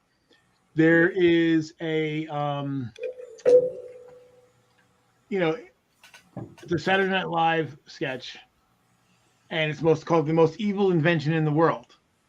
Yeah, I remember. And the first person has a freeze ray, and the next one has a shrink ray. It's all the usual like ridiculous stuff from like Bond type movies. And then The Rock comes up, and he's a scientist, and he's like, "My name is Roy, and I've invented a child molesting robot," which of course is horrendous, and people get mad because like, but they're not making light of child molesting. The whole point is that those tropes of the evil scientist make light of what evil actually is, because he says like Mussolini fed people castor oil till they literally died of diarrhea. He's like, that's got to be the goalpost, right? Like that's actually evil. And then the one person's like, we know what evil means. It doesn't seem like you do because you built the freeze ray. And so I thought that was brilliant because those tropes that they make are very trite and bullshit. And it's like, no, evil, cartoon evil is very different than real evil. And I find, when people seem to think like the evil person is somebody, cackling and wringing their hands and going, "Hey, evil." No, people who do evil shit have families, and they might love their family. They might like their pets, and they might be, they like who they consider their people. But then it's what they'll do to everybody else. It always comes down to, it's usually not motivations, it's means. What are they willing to do to the end, to further the ends of whatever things they're trying to do? And that's where they get fucked up. It's like, well, if all you wanted to do was bring Germany out of an economic slump caused by reparations of the war, but that would have been that motivation is not a bad one. But the bad part is killing lots of people and othering others and trying to exterminate certain people. That's where that's the bad part is the means, not the motivation. Well, part of his motivation was anti-Semitism too, so that's horrible. But very often the motivations are not necessarily bad. Speaking as to treating Juneteenth as you would treat other things, the charity that I have donated to the most is the Secular Hub in Denver. And it's just a building that people hang out in if they want to be secular, right? And they do lots of cool things. They got a secular version of AA in there that I don't attend because I might have possible clients that I've sent there in the past. So I just know that it's there, and so I like giving monthly to just their general fund, right? I got sent a sign up for it was a link to sign up to help man these booths at these festivals, and one was a Pride Fest, and then the next week it was the Juneteenth festival that's happening down in Five Points downtown. And I'm like, well, there you go. It's at least being treated on par with the Pride Festival, because they're signing up, they're getting booth space, and they're just talking to people at these things. So at least the charity that I have supported the most, it's treating Juneteenth as if it's on par with other things. That's good. Of course, there's so mad about it. Oh, why do you have that? Because we sell that's, and you're right. Everybody should be happy. Hey, that's when we at least on paper got rid of slavery. That's when the last official slaves were released. Yeah, I'll celebrate more once we end the prison slave model, but working on it. The thing that pisses me off the most about it is if people were if the people they were working and the proceeds were going to a victims reparation fund, okay, I don't think anybody would have a problem with that, or paying for their own, helping to pay for the defray the cost of them being there. Wouldn't have a problem with that either. But it's for-profit companies that are basically, and that's here's the thing. All those fucking right wingers that are so angry about, undocumented workers coming from Central and South America, they took your job and they're depressing the wage market. They say nothing about what the wage market's being done to by basically prisoner slaves. Yeah, they have no problem with that. So I've seen a different model with halfway houses and TCs, treatment communities, where people who are still technically in prison, on their final leg of their stay in prison, they are reintroduced to the community while kind of still in prison, but they have work release, right? They work in the community. They find whatever job that they can qualify for. They work at it.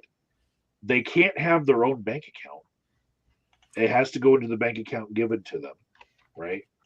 Because there has to be accesses and controls on what they're spending their money on and all that. But they're getting charged for staying in that work release program. I've seen it at around $17 a day, right? And it's not like they're in horrendous circumstances. I don't like it. I'd like it to be better.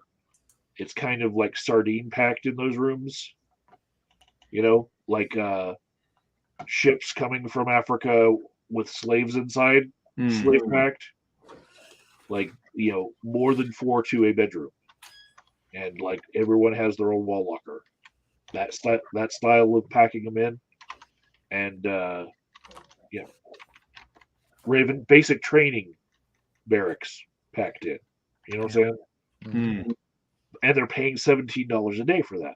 Well, it's the best rate going as far as rent would be in Denver anyway. But uh, all the money that they have in excess of earning their $17 a day to cover their room and board, that's there for them at the end. That's how they pay for their down payment, first month of rent, last month of rent, and security deposit on their apartment when they get their ass booted out of prison. Right? They just kind of move into their own, and that's helping them. But the systems that I've seen in the more the minimum, medium, and max security prisons, where they're making license plates for like up to $3 an hour now. Hmm. That's yeah, that's slave labor. There's no way around it. If they can't give them at least the federal minimum wage at that time, they shouldn't be able to employ them at all. Yeah, and again, like if some of that money gets siphoned again for like to compensate victims or things like that, I'm okay with that.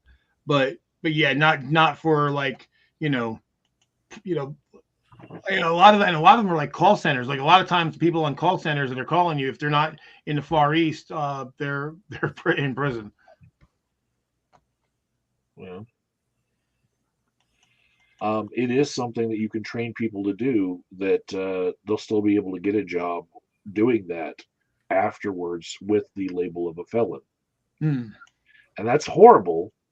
That not many people want to do that job, and so that's one of the things they'll be allowed to do. I don't like the way that the stigma of being a felon follows my clients around, because it really ruins their fucking lives. Hmm. It does not do me any good to have clients that have that on their record, because I'm trying to help them out live a better life, and it's really tough to find felon-friendly jobs, find felon-friendly housing. And it's tough. I kind of vacillate because on the one hand, yeah, I think people who they did their time and they're out and they deserve a chance to re-enter society, right? Otherwise, what's the point? But as an employer, it's like, it depends. I guess if somebody was nonviolent, I would have a far less of a problem. But it's like, hey, if somebody was violent, or if they, or particularly if it was like a sex offense or something like that, I would at least have misgivings about it, because I'm like, well, what if they, I'd have to really be convinced that they weren't going to hurt anybody again.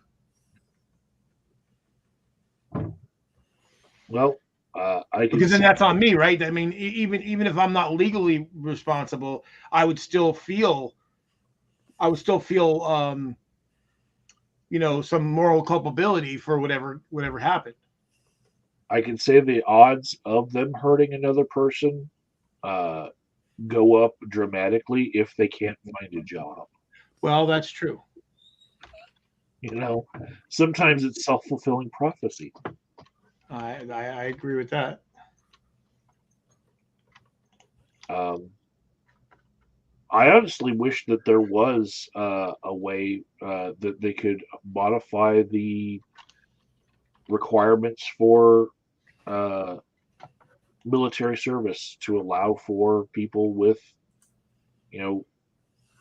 convictions that would keep them from otherwise being able to be employed. Completely voluntary. I'm not saying we should draft from prisons.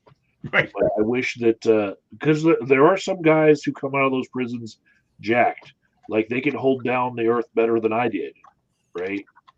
When they're doing push-ups, that's fine. If they want to, go serve the country and live in barracks and eat chow hall food and be halfway institutionalized like I was instead of fully institutionalized in a prison, that's fine. Let them do it. It's a way up. A lot of people join the service because they found that it was really hard to get employed. Yeah, that makes sense. Well, and if anything, I mean, and in the military, certainly they have the means to, keep an eye on somebody, and also they also can help build not only discipline but also, um, like you two have both been through basic training, so they kind of break you down to build you back up. Yeah, there's that. They also have duty stations that are out in the middle of fucking nowhere, where if they are going to hurt somebody else, it's going to be another soldier, Right. And it's going to be somebody who's tough enough to maybe put up a fight back. Right. In that instance, But really taking the I love when I have the ability to send someone who's addicted to the street drugs that are in Denver to a treatment center down all the way down in Pueblo, right? We're talking like 3 hours away by car.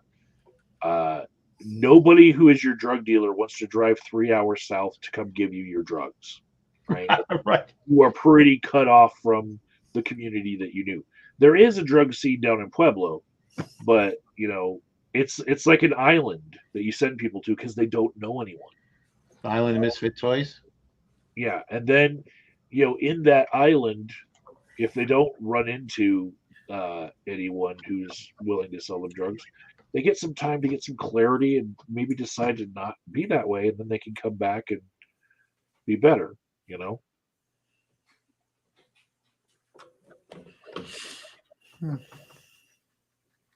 Raven. Yeah. This is the most I have talked on any stream I for agree. a long time, but I didn't realize it because I've been feverish. I see. Are you just letting me talk and put my foot in my mouth and I don't even fucking know what I'm doing? I wasn't even listening. Okay, well, there we go. Taking over Raven's channel. So, I don't know. I'm while we're talking, while we're chatting, I'm bouncing around elsewhere. Okay. And the Texas school shooting. Yeah.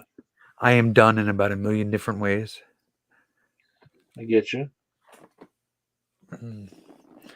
Because the more you look at it, and the more that it's talked about, and the more that there's press conferences, and the more they investigate, the worse it gets. Yeah. So there are some things about this particular instance of school shooting and mass shooting that are different.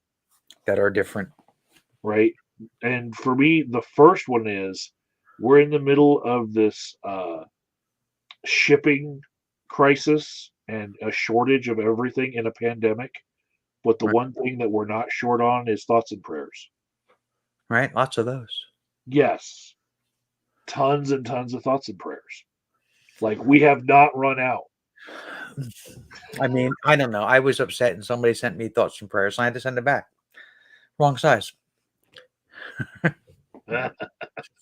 I don't know. It's just all so aggravating and frustrating, and it's just like, So I've gotten clips. I don't share with friends that some of the horrible shit that I've seen coming from that, because I know that I don't know the whole story, but I do know that there were parents outside screaming at cops with their cameras out, filming as they were saying, "If you won't go in there, let us go in there and get our own kids." so. And there's so many of those circulating on TikTok right now. So 78 minutes.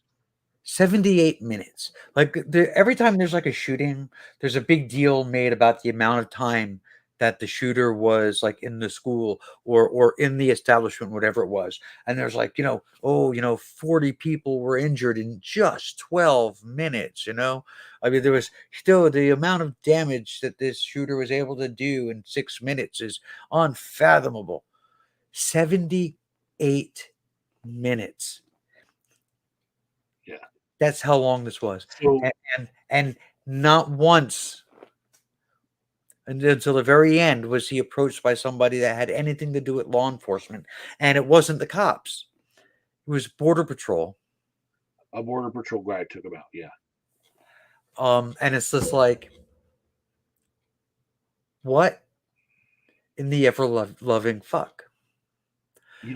It's amazing. God, this is awful. It is amazing that there was only 19 kids killed. Yeah. Yeah. One of the horrible things that I've seen was from parents in the area saying that they're putting things together as far as the police response and how the police were more concerned about keeping the parents out than actually going in and saving anyone. And so they put up like police tape and stuff, and like they did their police thing of like keeping those parents out from being able to protect their kids, right? Some of the police officers went inside the school to get their own kids out, Yes. right? So what some of the parents have put together was the fact that those cops went in there might have spooked the kid into shooting because he was spooked. He was like, well, this is it, or here we go. Bah, bah, bah, bah. So here's the thing. Seeing 78 cops minutes. coming in and out. So 78 minutes from beginning to end, right? Yeah. And with a lot of school shootings, and not just school, like movie theaters and malls and grocery stores, what tends to happen is the shooter is walking around and he's Yeah. right. That's not what this guy did, because he was in the classroom, because it was a double classroom joined by a door. It was a Yeah. teacher with the class in each one. It was a double classroom, right? Room 111 and 112. And he was in there for 20 minutes, had already killed the teachers. And one of the students called the police and said, there's still like 9 of us still alive.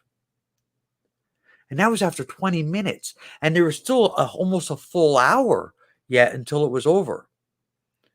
Yeah. And there were still kids that walked out. So like 78, there was the amount of time that the police had to effectively take this guy out. It's like, it's unfathomable. I mean, it's how do you not like take a pop shot through the window? Like one of them said it was the press conference. It was like, basically it was said that they didn't do that because they just assumed all the kids were dead. Yeah. There is a horrible story circulating about one particular girl that survived, where in order to survive that ordeal, she covered herself in the blood of other people and then played dead next to them. And then played dead. Yeah. Well, and the thing that gets me is like, if the police thought that the kids were all dead, then there was no reason not to storm the fucking room. Yep. But once he barricaded himself in the room, the police took the posture of, this is no longer an active shooter. We might get hurt. Yeah, there's a we might get hurt attitude. They definitely, some of the policemen that the parents were filming on the outside that just were keeping people out of the school rather than like actually going in themselves. It was like, how, when that's going on, are you more, you have everything set up to keep people out, but you have nothing set up to go in and get them in time to save some fucking lives. Yeah. So I was watching Stephanie Rule last night, and she was like, oh, there's been a shift in some of the numbers, and Congress is going to have to act, which number one is bullshit. Congress never has to do anything. They don't give a fuck about the numbers. They don't now. They never really did. The only numbers they care about is whether or not they can win with a minority vote, because that's all they concentrate on. So anyway, but she was saying that the numbers have really shifted. She was like 84% of Americans believe that there should be restrictions and a background check on certain kinds of guns and blah, blah, blah, blah. And there's 12% that oppose this. My question, who the fuck are these 12%?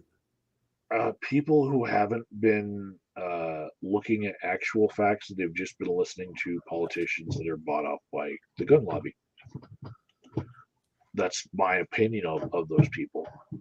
One of the things that is also different about this shooting, besides it being like the biggest in Sandy Hook, there's this argument that an armed guard at the school can stop school shootings. Well, motherfucker shot his grandma in the face. She calls the cops, tells them where he's going, right? They are there to protect the actual fucking cops, right? Motherfucker takes his truck, drives it off a ditch near the school, gets out on his way in, shoots a fucking cop, right? And gets past the fucking cop. This is not an armed guard. This is not an armed teacher. The motherfucker shot his way past a cop who was waiting for him, knew that shit was going down, gun drawn, and he still got the fuck past him. The good guy with a gun myth has been proven to be exactly that. It's a myth.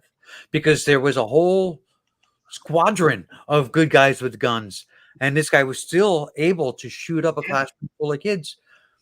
And not only like was he able to do it, I mean, they set up a perimeter and kept people out in order for him to do it. Yeah. He was able to succeed because the police allowed him to. They set it up so he could. Yeah.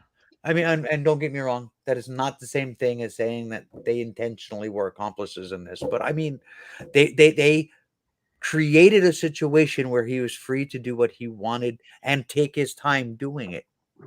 Mm-hmm.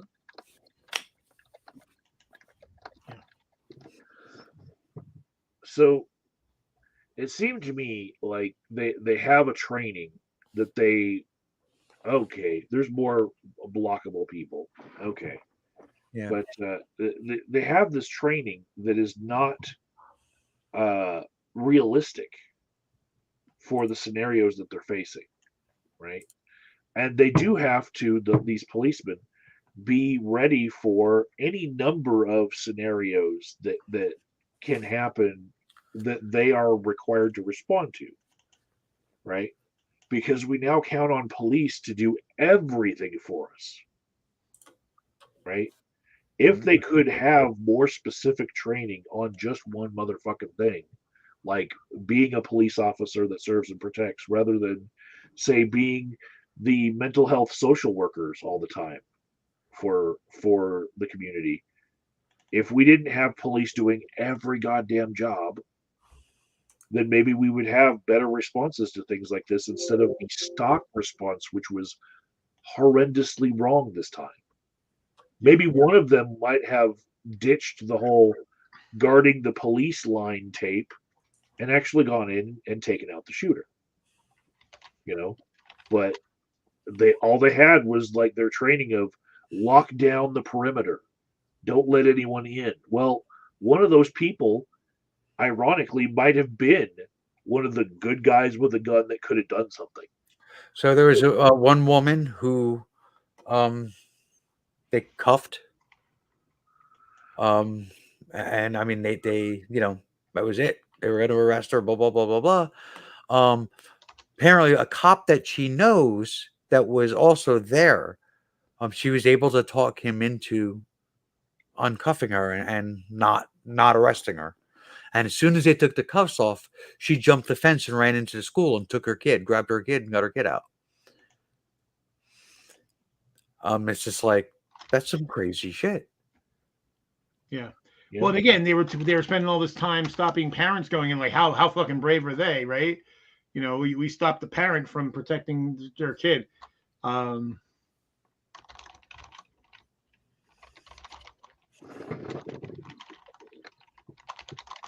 Everybody's typing.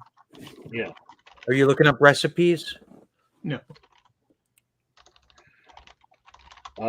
No, I had seen people do the math, and it's not coming to the forefront of my brain here. But in the last 500 mass shootings in America, that's a statement in and of itself, right? Last 500 mass shootings, it was something like 10 had the gunman stopped by somebody who was not law enforcement that had a gun, and yeah, that's an incredibly small percentage. Well, here's the thing that to me is one of the most telling things. Both at the NRA offices and the NRA rallies, they're gun-free zones. So all this thing like, oh, the world should be on a gun, we should get rid of gun-free zones. We shouldn't have gun-free zones. The NRA has gun-free zones. What was her name? Dana Lesh? Was that? What was her name? Dana Lesh. She used to be on the TV, the TV channel for NRA, the NRA TV channel, and she would always go on and on and on about, oh, gun-free zones, gun-free zones. That means that criminals know that that's a good place to go to shoot your kids. The NRA is a gun-free zone.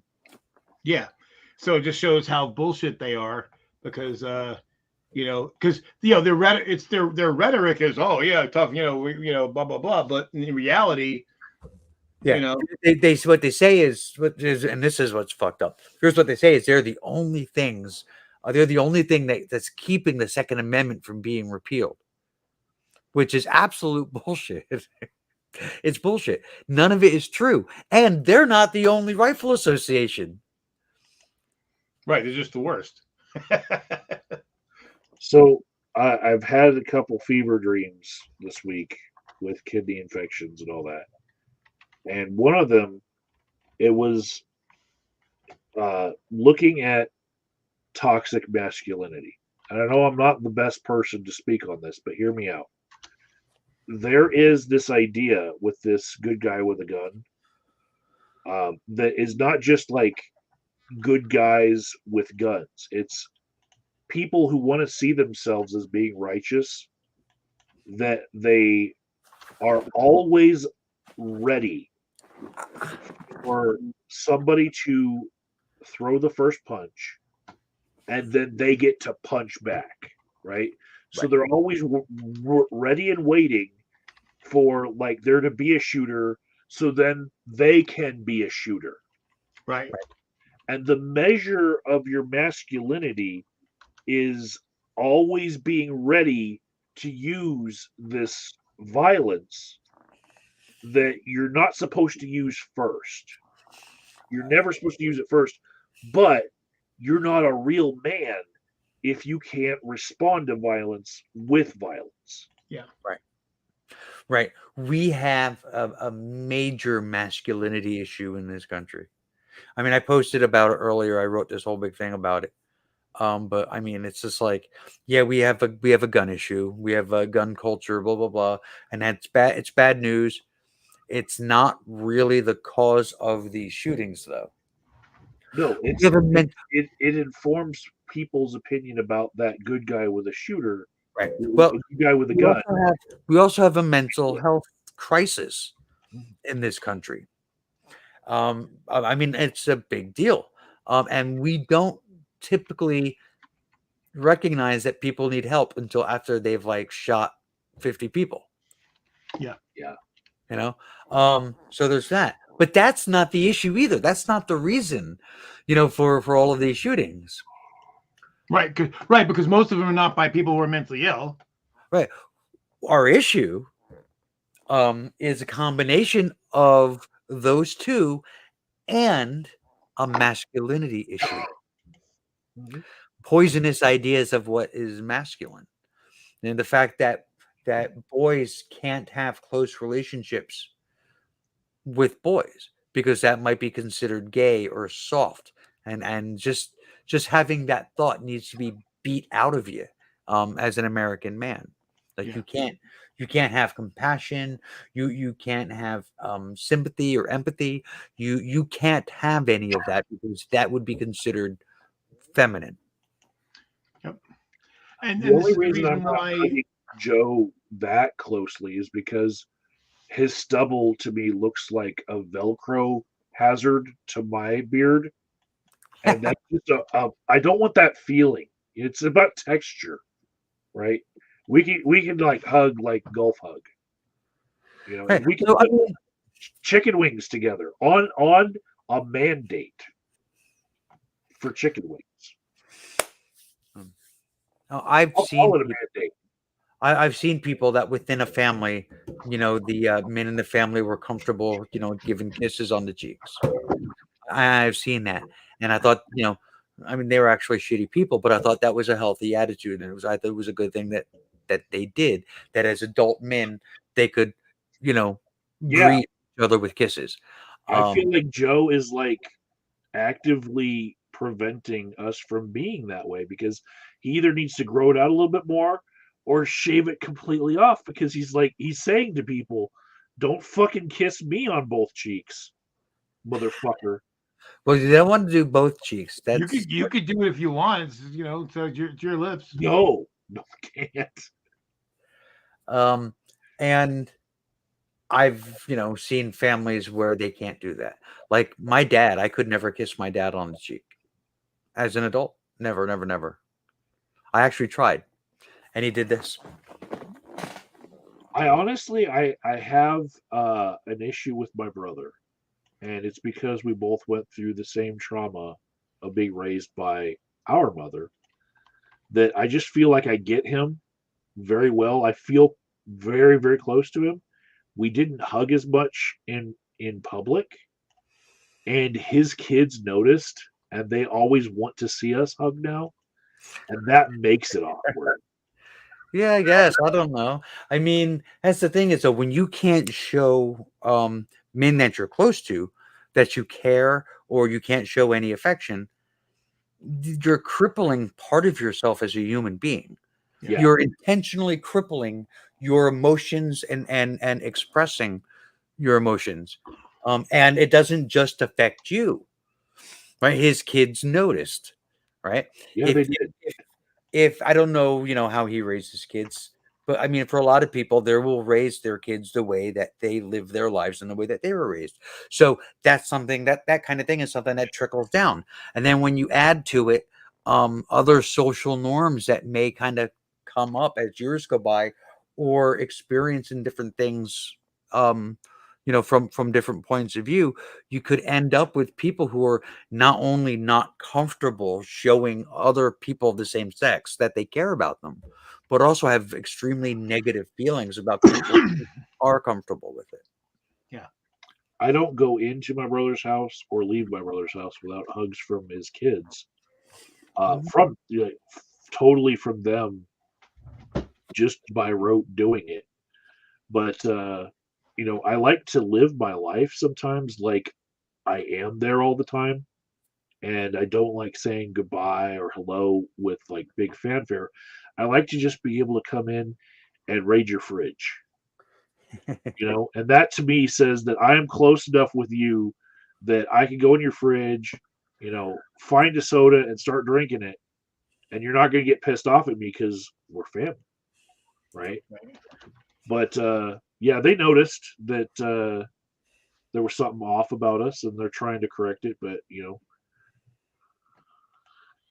it was Well, weird. I went overboard with it too because we were outside of Meow Wolf, and you know when you're hugging and you put one leg up in the air to make it really awkward. I did that to him. I did that to him just to like. 'Cause, I know what you're talking about. It's just not something that I do on purpose.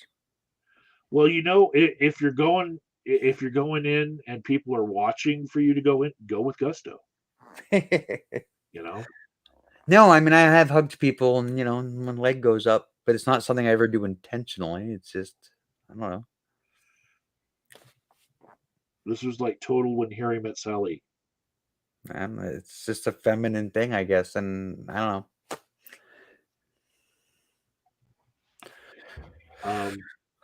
So I don't know. Anyway, so what I was saying was like we have those three issues, and if we were to fix any one of them individually, it wouldn't make a huge difference. Sure, any one of them would make a difference, but it wouldn't make a huge difference. And the only way to really solve the problem that we have when it comes to these types of shootings, is to address all of them. And the benefits of doing that would go far beyond, reduction in violent crime and shootings, because it would fix a lot of things: homophobia, transphobia, misogyny. I mean, a lot of those things are, they're rooted, in that fear to show any softness or empathy or sympathy. Our biggest problem, I think, as a country, when non-governmental, non-financial, that's a whole different thing. But as a society, our biggest issue, I think, is a really warped view of masculinity. Oh, I got easily. Yeah, I got back from a conversation with my friend Ryan, that he thinks that every time it's politics season again, that these news stories just get like a lot of coverage, and he and a bunch of other people who believe QAnon conspiracy theories, they believe that whenever there's a gaffe or something that needs to be hidden by the Democrats, that there's a mass shooting, and that we can just focus on the gun control issue again. And I'm like, I went to Wikipedia and I got a list of all the mass shootings in America, and they happen damn near every goddamn day. Yeah. Like, there's no like frequency to it where you can see that they ramp up during political cycles or anything. So they're pretty much across the board happening all the goddamn time. All the goddamn time. But the thing is, like, one of the first mass shootings, I think it was a school too. It was a school shooting, was in like the 1700s. So it's not like this new, unique thing. What's new and unique is the frequency. Right. Not the fact that there's people, blowing people away in schools. That's always happened in this country. The big thing is the frequency, and it has gotten to the point over the last decade and a half at minimum that it's really fucking insane. Okay. So it's at least once a week. It seems like there's a really important mass shooting that will make the news. Yeah. But there's a bunch of things that I would consider to be mass shootings that won't even be considered mass shootings because it gets labeled gang violence. Well, no. See, they do count that, but here's the problem, though.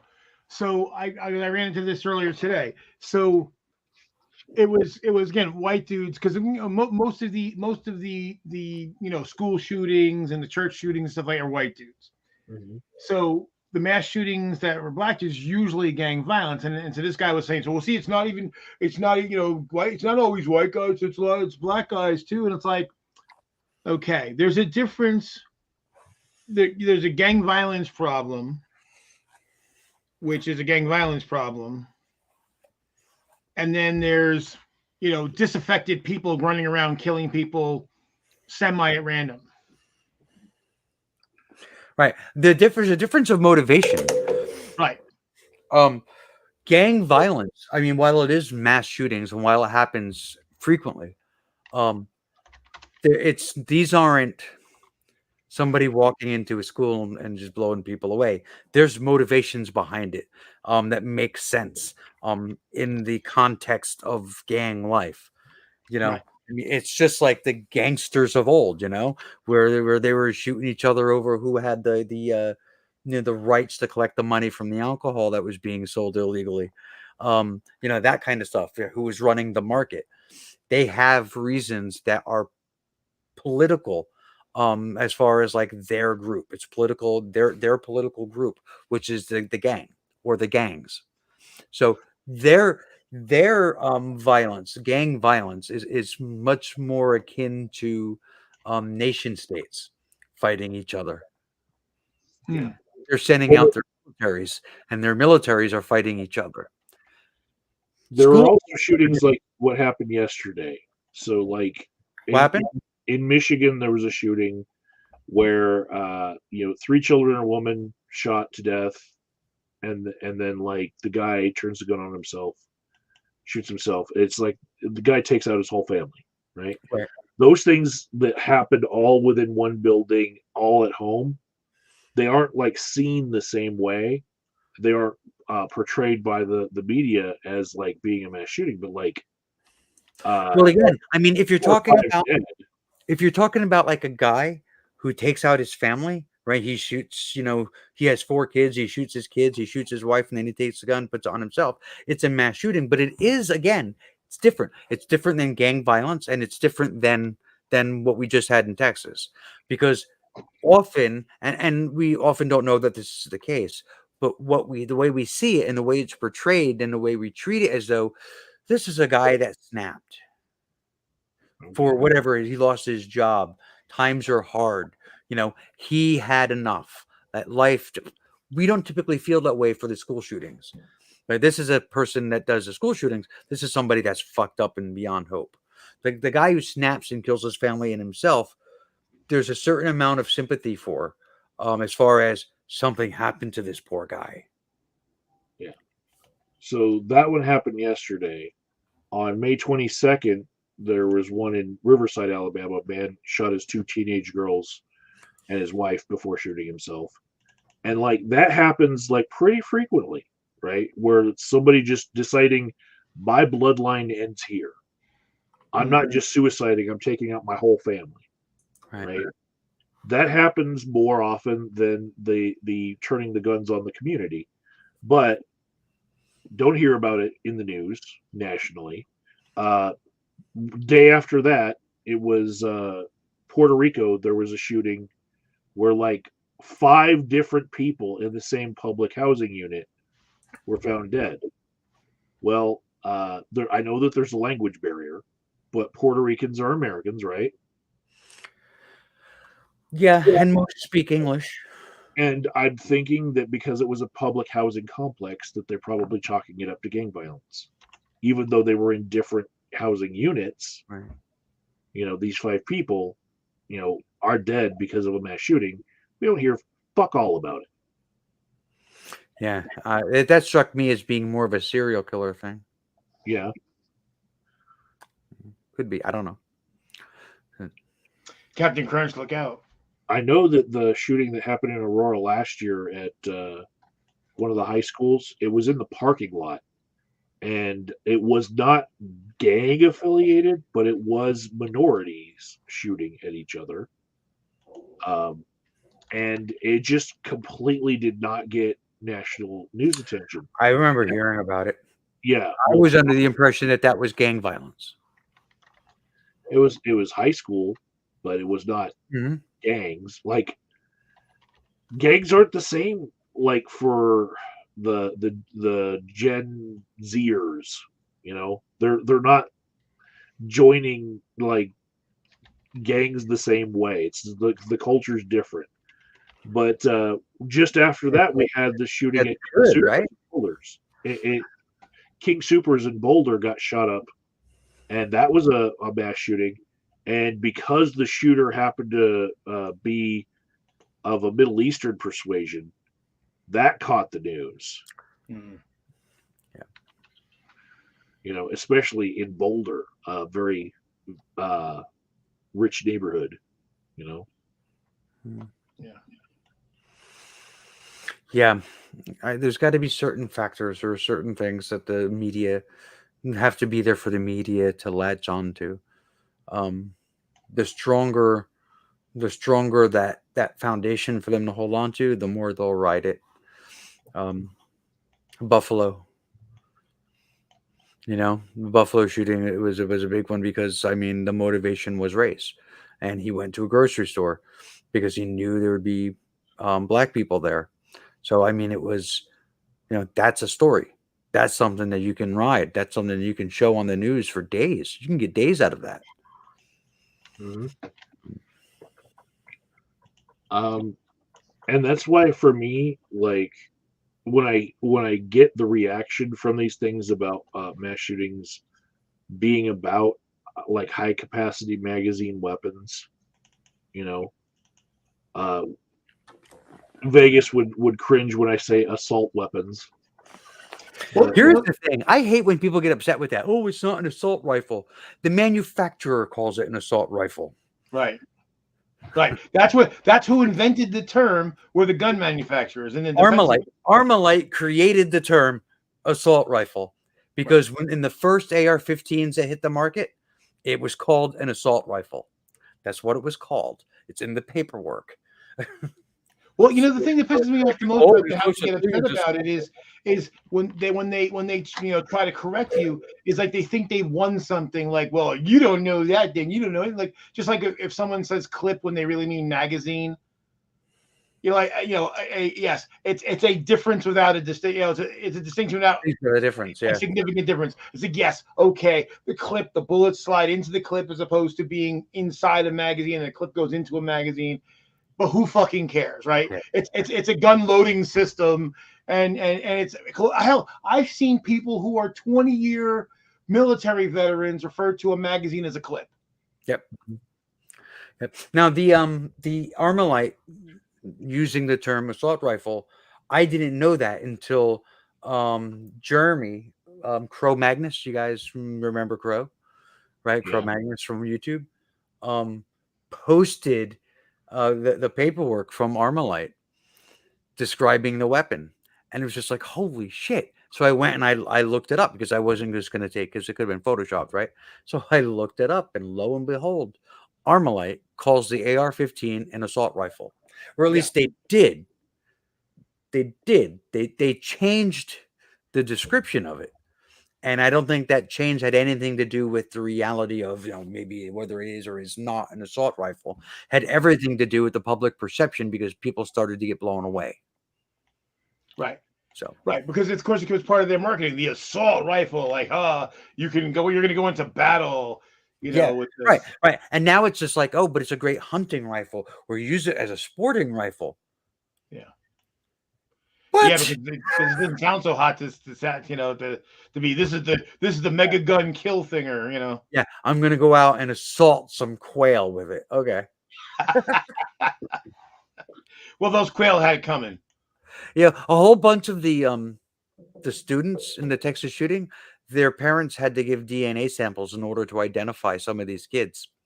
And yeah, I mean, that's some people would need to have that explained, why they would need that, right? Having been in the service, I know exactly why.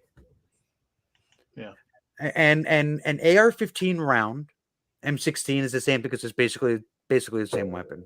An AR-15 round is going to leave an absolute mess, and it's going to cause body parts to collapse.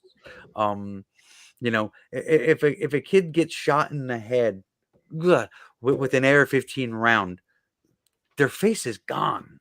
I mean, it's not a bullet hole; it's gone. And 19 of them. Well, that's the thing. I mean, basically, and here's the irony of them. Like, this, like you said, when it suited their manhood, they were all about, saying how destructive these weapons were, and as soon as it didn't fit their narrative, they backed off. But one of the things that the defenders of the 223 round versus, we used to have the 30 caliber, the 7.62 NATO. Now the 7.62 is a much larger round, and is very deadly. But the people who were the champions of the 223 round, the 5.56 NATO, their point was that it doesn't. Yes, it will kill less, but it will do grievous wounds, grievous secondary wounds. So first, if a primary wound is bullet goes in, cuts through your skin. Secondary wound is all the tissue and muscle damage that gets done once it hits, because it tumbles, and how great that is, because now if you haven't killed your target, you potentially saddled them with a badly wounded person, and now it's going to take out not only that person, but somebody else has to, multiple people really have to tend to that wounded person. Right. And they may end up dying, and they may end up dying later on from secondary injuries. That's right. There's, So this there's was a a girl that skill. was in the hospital. She just came out of surgery or something like this morning or yesterday morning. She was shot 5 times. Hmm. And all I can think is the rest of her life. I mean, a 10-year-old 5 times with an AR-15. The fact that she survived at all is just unfucking believable. Yeah. But like to not have now lifelong issues from that, I can't see how that. No, she's definitely going to have some lifelong debilitating injuries. There's no way around it. It's unbelievable. You know, and this is.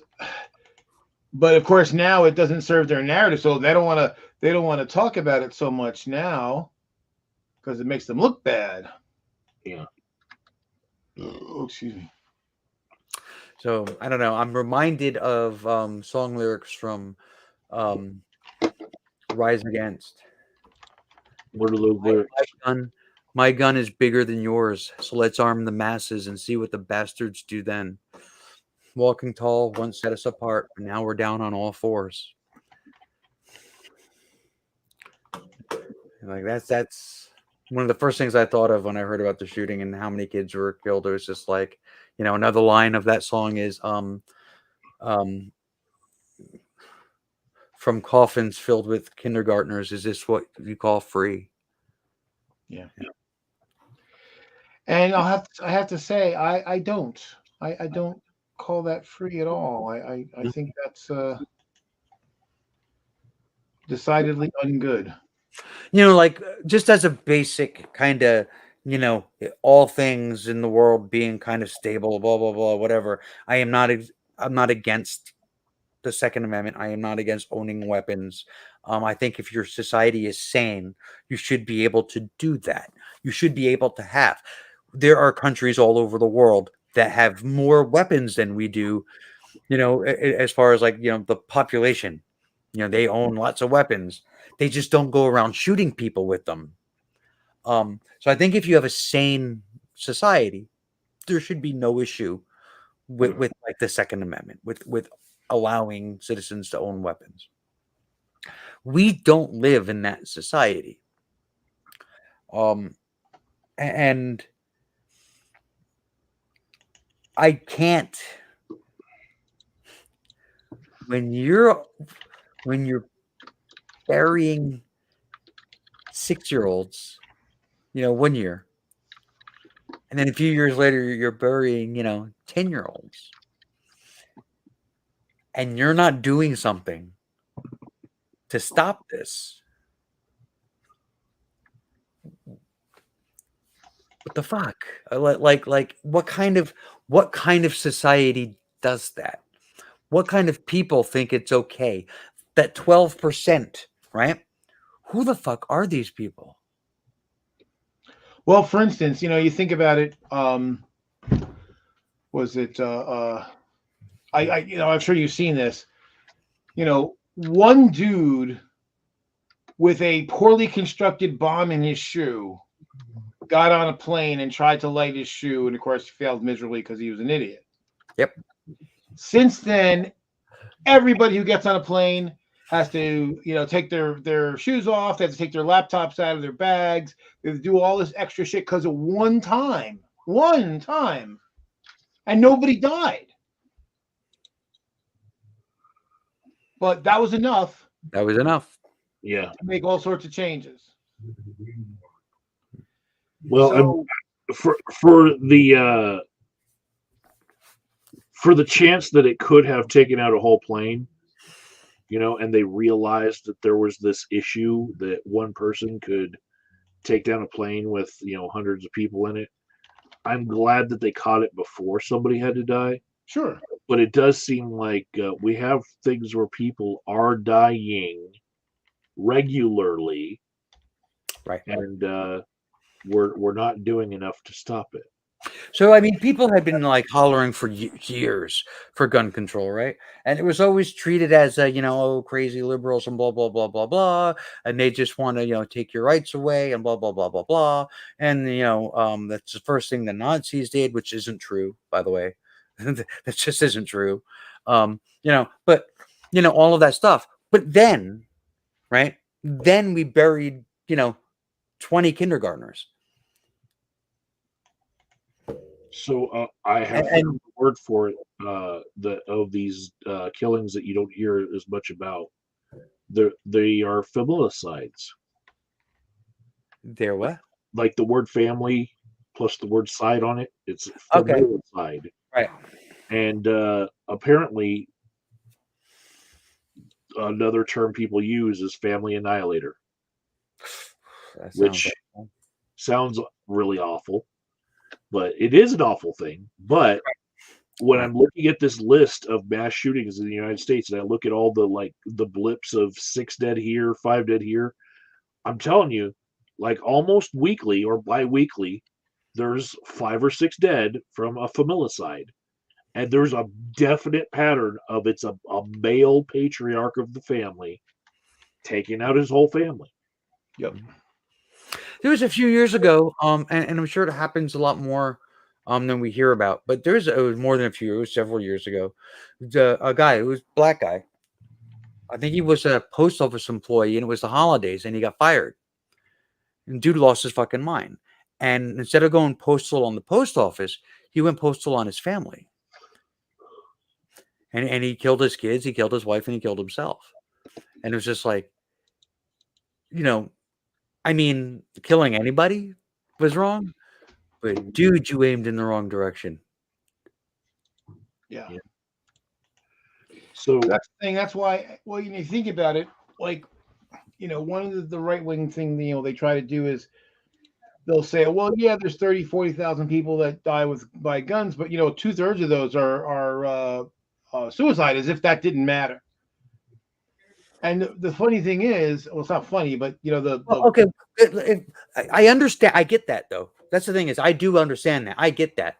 It's not that it doesn't matter. It's just it doesn't matter if these people have guns or not. Like suicide, there are people that commit suicide in all different kinds of ways. And the thinking is, if somebody wants to kill themselves, it doesn't matter if they have access to a gun or not. They're going to do it. See, I disagree, because the thing is that, or at least to a point, that Right. the thing is that very often people that commit suicide, they don't necessarily want to die. They want the pain that they're in to go away. Yes. And very often that attempt is a cry for help. That doesn't always, now granted, people who use a gun are more likely to be successful. So well, here's the thing is they want the pain to stop, right? So people who are in a position, they want the pain to stop. They don't necessarily want to die. Some people do want to die. But some they're breathing, living, thinking people who can process information. So they're like, okay, I want the pain to stop. And if I die, that'll just make it stop. But pills might make me sick. And that's going to take a while. And that's agonizing. If I slice my wrist, that'll be painful. And that's not right away. But I could shoot myself. right. And that matters, that matters. The fact that it's an easy, That does matter, yes. and so, and plus, like, I had a roommate that tried to kill himself. He took pills, and he basically took a bunch of pills and drank alcohol, and then he thought better of it, thankfully, and he survived. Well, that's the thing is, I think the harder, the harder, like I said, I mean, if it's going to be painful, or if it's going to take time, or there's going to be a certain amount of suffering between the beginning of the act and actually being over, the more misery that's in between there, the less likely people are to do it. Because just because somebody wants to commit suicide doesn't mean they're no longer processing information. Right. Yeah. And that's the thing. So I mean, I think that by making it harder for them to do it, maybe they'll have second thoughts. Maybe they'll seek help. Maybe someone will reach I them. agree. You know, I agree, but I think again, if somebody really wants to end it, they'll find a way. If they really want to, they'll find a way. you know, but it's just like the ones that, or the other thing they'll do is they'll like, oh well, Britain has a knifing problem. Like, yeah, and their number of knife attacks is dwarfed by our gun attacks by a ratio of 9-1. Yeah. In fact, we dwarf them in knife attacks, 3-1.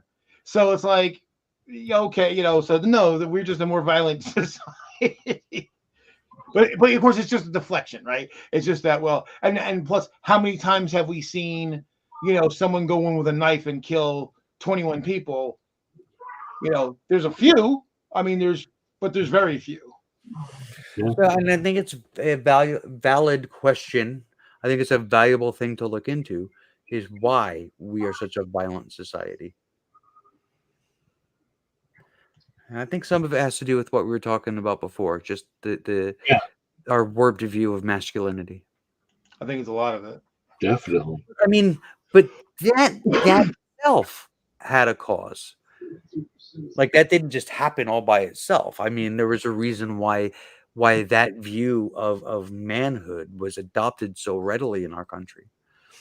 Well, I think part of it's homophobia, because we have again this like really ridiculous view that somehow homosexual means feminine, means not masculine, which of course that's not true. There's some pretty rough gay guys I wouldn't want to piss off, and there's straight guys who can be effeminate, and then there's non-binary people who knows where they're at. They could be anywhere along that whole spectrum. So, but this is part of it, and this is unfortunately why in the Black community there's quite a bit of homophobia. Part of which, and not all of it, but some of it, was because one of the things that slave masters used to like to do to Black men who were enslaved was to try to emasculate them, and feminize them, rape them, do all sorts of things to them. So to kind of put them down, like, you're not even a real, not only you're not a man, you're not even a little bit of a man. You're a boy, you're a woman, you're a, and they would do this. And so as a reaction to that, and it's something that really needs to go away, because obviously it's very, there's a lot of toxic homophobia in the Black community. So yeah, I have known some gay Black men in my life. What I have found over the past year, that the number of Black men that are attracted to trans women is unbelievable. I mean, it is such a huge. I get hit up every day by Black men, every day. Not the same ones either. I mean, every day, and it's just like, who are you? Why are you sending me messages? It's right. I mean, there's always been like this in, like, the fetish community and stuff. There's always been this, this meme, right, about Black men and trans women. And for years I just kind of figured that's just, well, that's a meme. It isn't real. Oh my God, no. It's, and I don't know if that is considered a safe way for some Black men to explore homosexuality, like, in their mind, like they can express that. Well, I think that's the case, and I'll tell you why. Because did you ever see that series Hookers on the Point, HBO series? Yes. Well, that was a long time ago. Yeah. Now that same dude at one point did an expose on transgender sex workers in Hawaii, and the attitude, and this is unfortunately which ill-informed me for a long time, and I had to learn better, but the impression I got from watching the show is that at least some of the trans women that were there taken this step because they came from a community that they had a toxic attitude about gay men, and so that they were like, well, I'm not gay, I'm a woman. Right. And who knows, there may be people that does apply to, but certainly not it's not the norm. Right.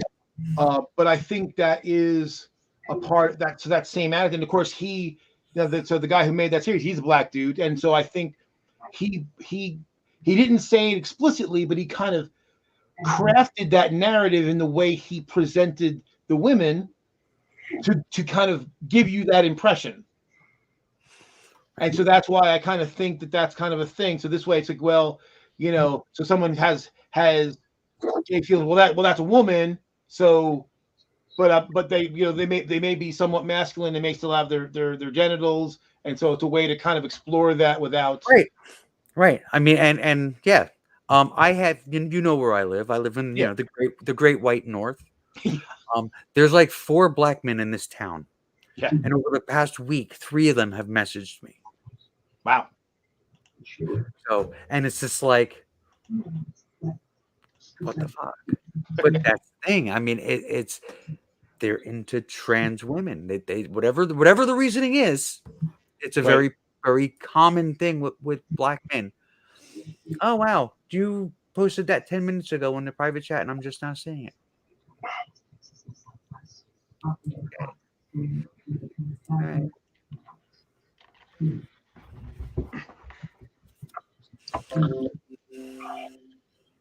So what do we do about the mass shootings thing? Shoot the shooters. Hey, we could do like Herschel Walker said, and we should monitor men talking to women on social media. Yeah, because that's what he is so going to win. I hope you're joking. Based on a Trump win in the past, I'm like, wow, he's so going to win. It's frightening. I mean, at first I laughed, and then I thought, well, we did elect Trump.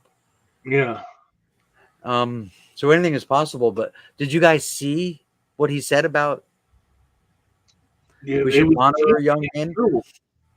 We should monitor young men speaking to young women on social media, and stop that thing right there, so people don't take away our constitutional rights. Yeah. So you want to take away people's constitutional rights to protect your constitutional rights? Okay. Okay. He is the king of dipshits. He is a fucking moron of epic proportion. I don't know if it's a good thing or not that was publicized as much as it was, like, because we did elect Trump. You know what I mean? Like, maybe it would have been better to not really make a big deal out of that statement.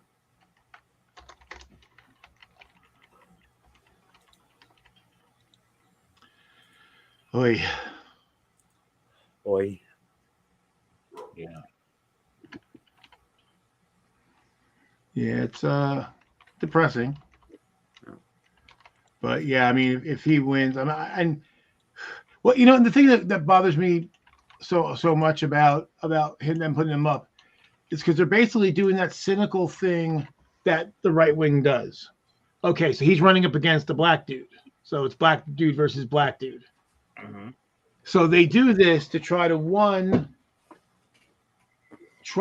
mask their bigotry,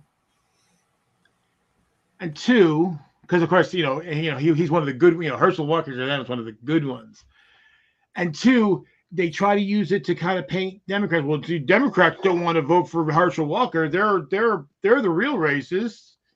It's like, no, but he's an idiot. You shouldn't vote for him because he's an idiot. I was just like, I what? Mm-hmm. Yeah, it's empowering.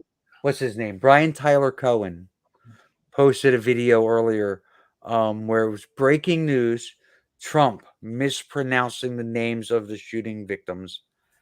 And I thought, breaking news? You expected something else? There's nothing newsworthy about this. No. He's an idiot who can't say Spanish names. Well, that's another thing too, that I don't know what the ethnic makeup of any of the police were, but it wasn't lost on me that the bulk of the children were Hispanic. Most of the victims. Both of the police there are Hispanic. It's a border community, and the police are from the same region. They're not coming far, so I mean, they're not all, but a lot of the police are Hispanic also. God, I hate that term, not all. Not all. I mean, that's a hashtag, not all. Yeah. But I don't want anybody to say, oh, look, hey, here's a picture of a white cop that was there, and the sheriff was on TV, and he's white. Yeah, okay, but that's not all of them, is it? Mhm. No. Because that's how people argue these days. They do. So, Hey, so that gives us like maybe a look at people who don't have an answer for what we could do, but like, what do we do? Step one. Because I felt like seeing a speech by Beto O'Rourke, he had like 5 different things we could have done. has to be legislation. Has to be the first thing that gets done. I saw footage of Governor Abbott's like first things he signed into law were all shit that are steps in the other direction. Right. So they were complete opposite people. Of what's needed. Right. And I felt like Beto O'Rourke was making really good points as far as all the things, like he had a plan. Let's do this, this, this, and this. But I'm like, where do we start? Like, not in Texas, just like the whole country. Like, what do we do? Legislation. Background checks. Universal background checks. The same background checks in every state. Has to be a federal minimum standard. Because here's the thing, like, we have a lot of gun crime in New Jersey. Yeah. We have very strict gun laws in New Jersey. Now, people who want to mislead you or don't understand the situation will say, hey, look how strict the gun laws are in New Jersey, and they still have a gun problem. So much for your gun laws. Problem is, most of the guns that are used on the streets in Jersey City or in Newark or in Patterson come from Georgia. Right. Right. So the laws in Georgia being relaxed causes gun crime in New Jersey. Right. Well, that's the thing, because and I've pointed out to people the laws in New Jersey are not designed to prevent law-abiding people from getting guns, or really anybody. The thing is that you can't build up an arsenal, and you also can't. It's not cost effective to run guns in New Jersey because you can only buy 2 handguns a month on average. So, and you can save up your permits and maybe buy 6 or 8 at once, but you can't buy more than 8. And it's not worth coming here to go sell them illegally on the street. No. You're going to go somewhere like Georgia or North Carolina, and you're going to buy 100 of them, and then you're going to sell them out, 3 times the price here in Newark. West Virginia, that was always a big market for guns for New Jersey. Was West Virginia also? Georgia is another one, yeah. So I mean, and that's the thing. So if there's federal standards that are higher than what like West Virginia and Georgia has now, it won't happen right away, but eventually there'll be fewer guns on the streets because they won't be able to illegally, run them. Yeah. Okay. So that'll help. Another is here's the thing: is people are like, oh, banning the AR-15 is stupid. Yeah, but we had a national ban on the AR-15, and gun deaths in general dropped during that ban. When the ban was over, violent crime with guns went up. So you can say it doesn't work, but history says you're wrong. Right. It did work. It was working. And people still had guns to hunt and to secure their homes. No Second Amendment advocate was harmed in the making of that law. Yeah. I mean, so whatever. I know people say, was it Chicago? Is it no, it's Detroit, right? What is the one they always use? Detroit? Chicago. Oh, gun laws, the Chicago gun laws, right? They're so strict. They're so strict. But look at the gun. Actually, it's not that bad when you compare it to southern. When you compare it with some southern cities, Chicago's a walk in the park. Yeah, Chicago is like somewhere. It varies a little bit, but if you look at the murder, like per capita murder rate, they're somewhere between 30th and 38th. So, So- like, oh man, the crime there is so bad, and they've got some of the strictest gun laws in the country. And number one, that it just isn't true as far as like how violent it is. It isn't true. That's number one. Number two, they don't have very strict laws at all because the laws that they had that were really strict were struck down for being unconstitutional. They were Right. challenged, and Chicago lost. So they don't have those really strict laws. They tried it, and they got knocked down. Right, but of course, never, facts don't get in the way of a good, right wing talking point. Talking to Rhino, who Ryan deleted the thread that Joe was owning him in, and I couldn't go in and contribute to it. One of the things I said to him personally was I would trade you psychological exams for people before they get transition surgery if you'll allow for psychological exams before people are allowed to buy guns. And he thought about it. He's like, I could get along with that. And I didn't tell him that we actually already have the psychological exams. Okay, so I was watching a Blair White video a couple weeks ago, and it was her and Buck Angel. That's why I was watching it. And she said to Buck Angel that today, right, isn't like when he transitioned. She's like, you don't need anything now. You can just walk into a doctor's office and they'll just do everything. And it isn't true. And as a trans woman, she knows it. But here's the thing. She goes further and says that's what she did, and that she didn't need to talk to a therapist to get hormones, and none of her surgeries needed to have anything other than her consent. And she's full of shit because there isn't a state in this country where you can just walk in and get hormones. And she's actively lying to her right-wing audience with anti-trans information as the most one of the most famous trans women on YouTube.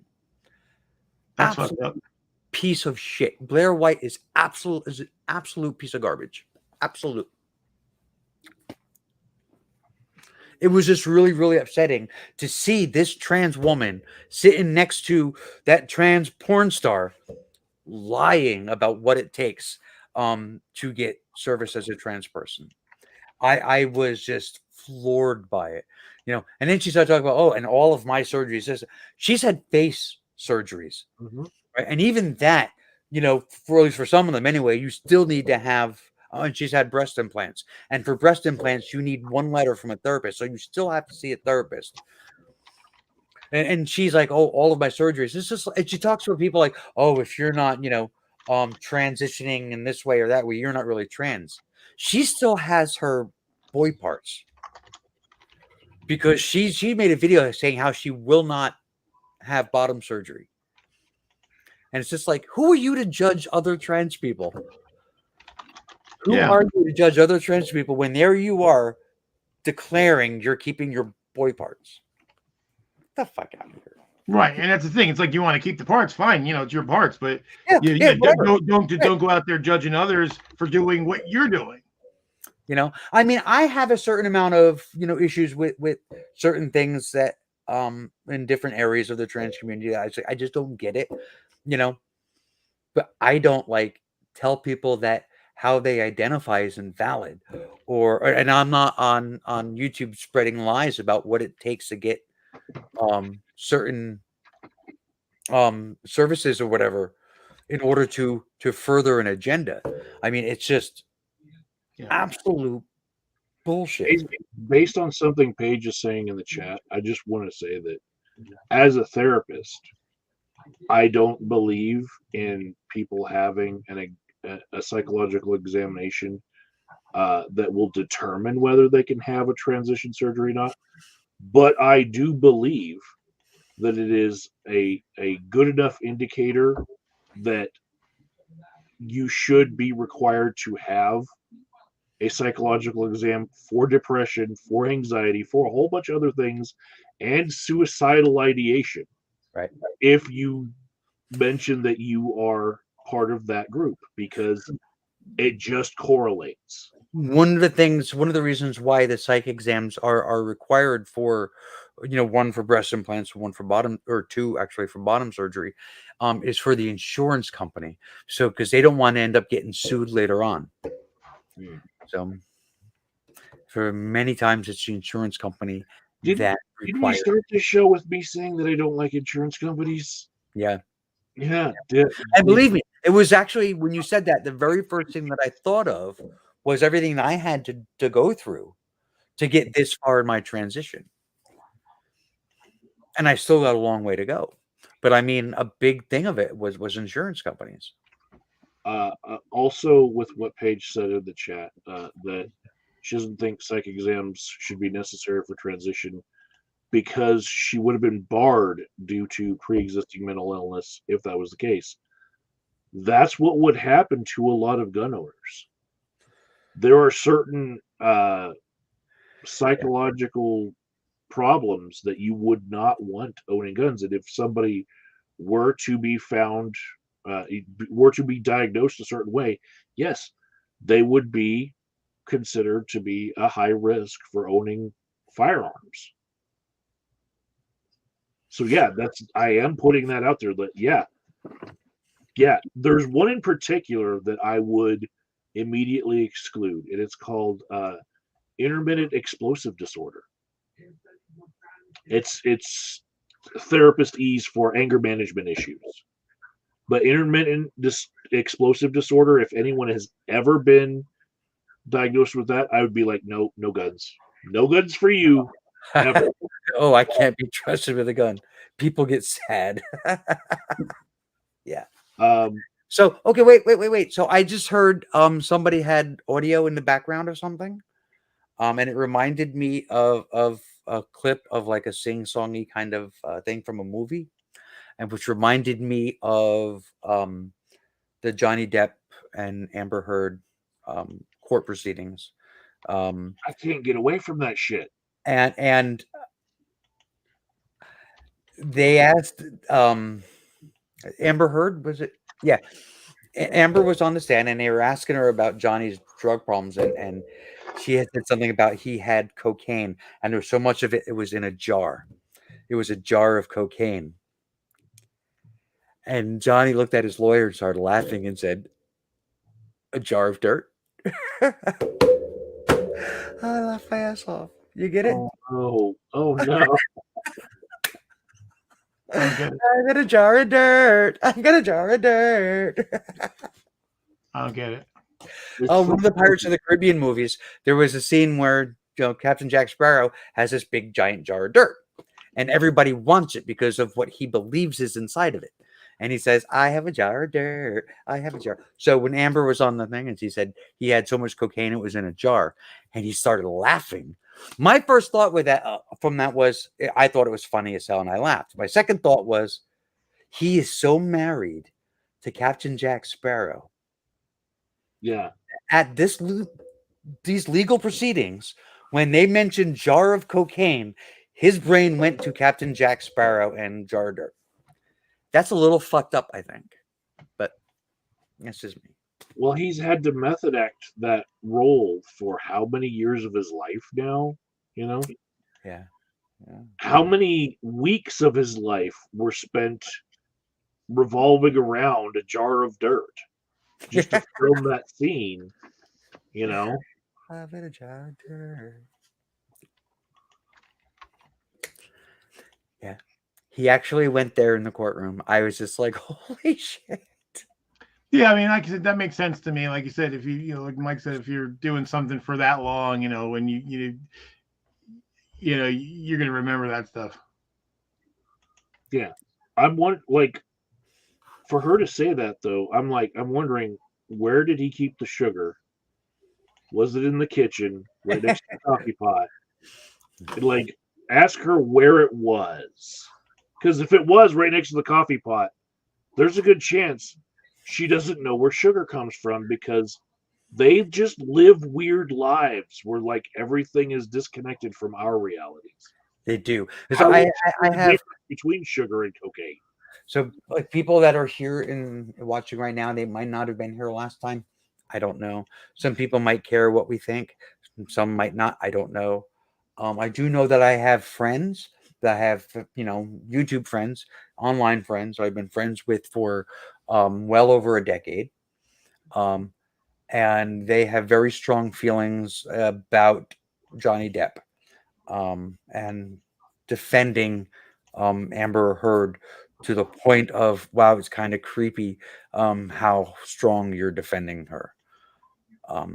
I have friends that I went to school with, mostly women, that have posted things on Facebook about how, if Amber wouldn't suck his dick, they will. One of my friends who had posted something like that, I was just like, there's going to be a line. You know that, right? You'd have to get there right away. But I mean, it's like such a weird choosing of sides of something that where clearly both of these people are fucked up. They're both connected from anything that we would consider disconnected from anything that we would consider reality. Yeah. What I have taken away from this so far is that she is an awful, awful actor. And he is so laid back, it's frightening.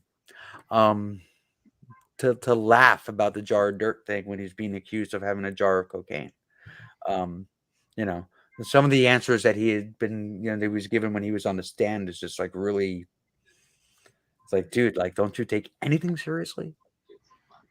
Yeah. Well, the thing that the people that were taking sides and everything missed, I think they all have missed a point, is like, okay, it's not a criminal trial at all. So, secondly, he's suing her.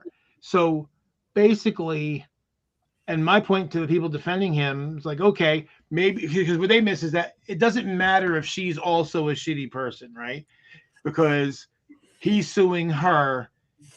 She could be the shittiest person in the world, but that wouldn't excuse any shitty things that he did. And just by what he's admitted alone would be enough to substantiate what she said in that magazine. So his lawsuit should fail on that basis, that just what he's admitted, that justifies what she did, or at least what she said in the magazine, not in anything else. So it's entirely possible they're both shitty. She said he did shitty things. He did at least some of them. He's going to lose, and now she's suing him back for stuff he said, and she will probably also lose because it sounds like she's pretty shitty too. So, like Vegas, I seriously think that she is the worst one out of the two. Yeah, I really feel like there's degrees to this. Yeah. The whole throwing something at him and cutting his finger, just the way that she said, "I didn't punch you, I hit you." Right. I mean, and then go ahead. Reverse the roles on that one. World. You tell the world and see who believes you. Reverse the roles on that one and have a man say, "I didn't punch you, I hit you." Yeah. Yep. I mean, oh my goodness. Exactly. Now, Vegas, I agree. They're both awful. I kind of like Johnny Depp though, and not just because he's Johnny Depp, but I mean just his acting career, his roles. I mean, I've been a fan for a long time, but I think he's an awful person. He's an awful person. But I think Amber Heard is worse. I think she is more abusive. They showed video footage of Johnny Depp claiming that it was abuse. Right, this is abusive behaviors. He was mad and he was like slamming cabinet doors in the kitchen. I've done that. Does that mean that I've abused everyone in my house? I mean, he might be intimidating. It might have been scary, but out of context, it doesn't say anything other than it might have been a scary situation. Doesn't mean he was actually abusing anyone. Well, I mean, it can be emotionally abusive if it's a pattern. Right. And that's the thing, is there was an evidence of that. It was just, here is this incident. Isn't he an abuser? It's like, he didn't talk to you. He didn't throw things at you. He didn't come after you. He slammed cabinet doors. Well, like I said, for that I would need more context of what was, what led up to that. Because again, it could be abusive, it could not be abusive. Exactly. But I mean, actually, the thing is, but to me, the stuff that he admitted, because I haven't really been following, because I don't really care about either of them. Right. But it seemed to me he was probably worst of the two. But again, it doesn't matter, because again, he has done enough. He's admitted enough that his suit's going to fail and should fail, and she has admitted enough that her suit should and will probably fail. Yeah. And beyond that, I mean, she's admitted to hitting him. I hope a meteor lands on the court the day not on the building, because I don't want to hurt too many innocents, but I hope after whatever happens, they're outside talking to the media, and I hope a meteor comes and lands and crushes everybody, all the media people, and the two of them, and all their friends, and all the supporters, and their fucking stupid lawyers. After we find out what the verdict is, though, of course. No, I hope it's before, when they're going in to find out, and I hope they get crushed, and then it won't matter what the verdict is, and I hope they don't ever tell us. Fuck everybody. Fuck everybody, because because that's the thing, is that basically my attitude going into this, because I don't have any. I'm not aligned with either of them. I'm not. I liked him as Jack Sparrow. I thought she was okay in Aquaman. Beyond that, I don't know or care much about them. He was in a bunch of movies that I think are stupid. He was in some stuff that I thought was good. Whatever. So did Jason Momoa, Aquaman, testified against her? And it was like a comedy routine. I cannot believe that these people are saying these kinds of things in a legal proceeding. He was just like, oh, we were on the set and there was a big pool because it was Aquaman. So we were all in the pool and there was like a brown fish. And it's like, why is there a brown fish in the pool? No, it was Amber's turd. And it was just like, because of the accusation that she shit on the bed. So he was making jokes about Amber Turd. Hey, that was just her helping him out, because you know how he does all this method acting, right? She was supplying the fish. Well, during that time, he was actually in this really big movie about he was Willy Wonka, and she was helping him out by playing the Chocolate Factory. I mean. Okay, there, Starshine. But it bugged me though so much the way everyone, like, depending on who they liked or didn't like. That's really what it came down to. It really didn't come down to the evidence for them. For most people, it came down to, I like this person, I don't like that person, or vice versa. Right. And that is such a shitty way. That's not justice. Right. Right. It's a dude. It is a fucking circus. It is nuts. And I mean, I love the nuttiness of the entire fucking thing. I love the wisecracks. I love the videos of the attorneys stealing candy from Johnny Depp. I don't know if you've seen. No. Yeah, he has like candy in front of them. Right, they're sitting at their table, and and they're talking blah blah blah blah. And every time he turns around, his lawyer grabs candy. See, the thing is, I actually the circus now actually breaks my heart. The fact that we're in this, we're so low, we're so base. If it were a criminal case, I would feel the same way, but it's not. This is it's a personal thing that they live a circus, and they brought their circus before the judge. It's entertainment. I know there are people out there that are upset by the entertainment aspect of it, because they're just like, obviously this woman has been abused for years by him and she needs to be taken seriously.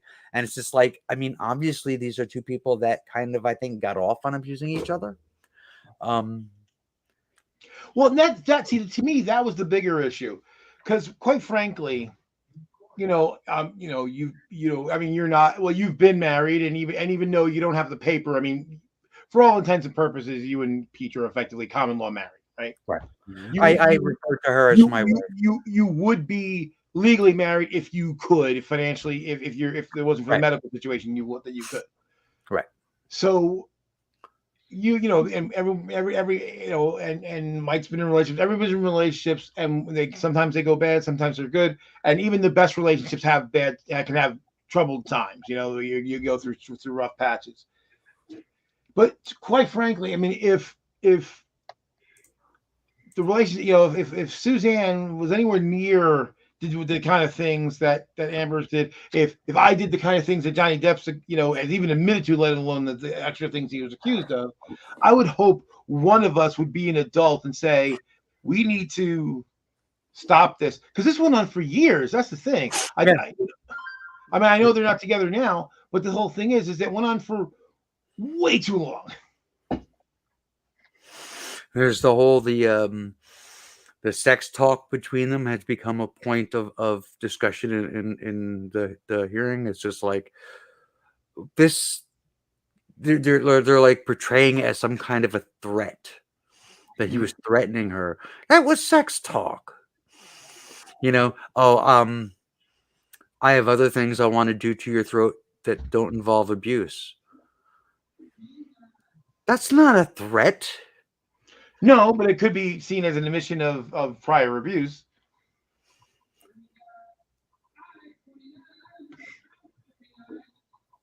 It's, I don't know. I'm just like, But like people I said, say those kinds of things. It's the entire thing. It's so easy to twist everyday things that happen between couples, things that are said in alone time. It's so easy to twist some of that stuff to suit an agenda. yeah. Well, like I said, I find the whole situation, very. It's yet another tribal thing, whatever tribe someone, they're team this Yeah, person, Team team that, Johnny, Team Amber, you know, Team Bed Sheet. and basically, like I said, I guess I kind of feel like, even though I haven't watched any of the trials, just you hear things though, because you can't Right. avoid it. Shit, right. And I kind of feel like, I feel kind of justified in my position, because I'm kind of like, as far as like the fact that they're both shitty, based on just what I couldn't avoid hearing, and the fact that anybody is on anybody's side. Yeah, I mean, I found it disappointing to find out how shitty Johnny Depp is. I never liked Amber Heard. So I never gave a shit. She doesn't come across as being sincere. There's everything about her just seems so fake. And he always seemed like a much more genuine person. Just vibes that people give off, you know what I mean? And to find out that he's really a shitty guy, man, that's disappointing. Yeah, I mean, for me, again, I've never really had a thing with any celebrities, really.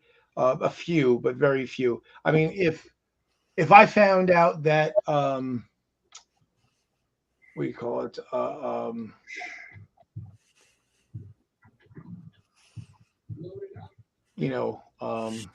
on.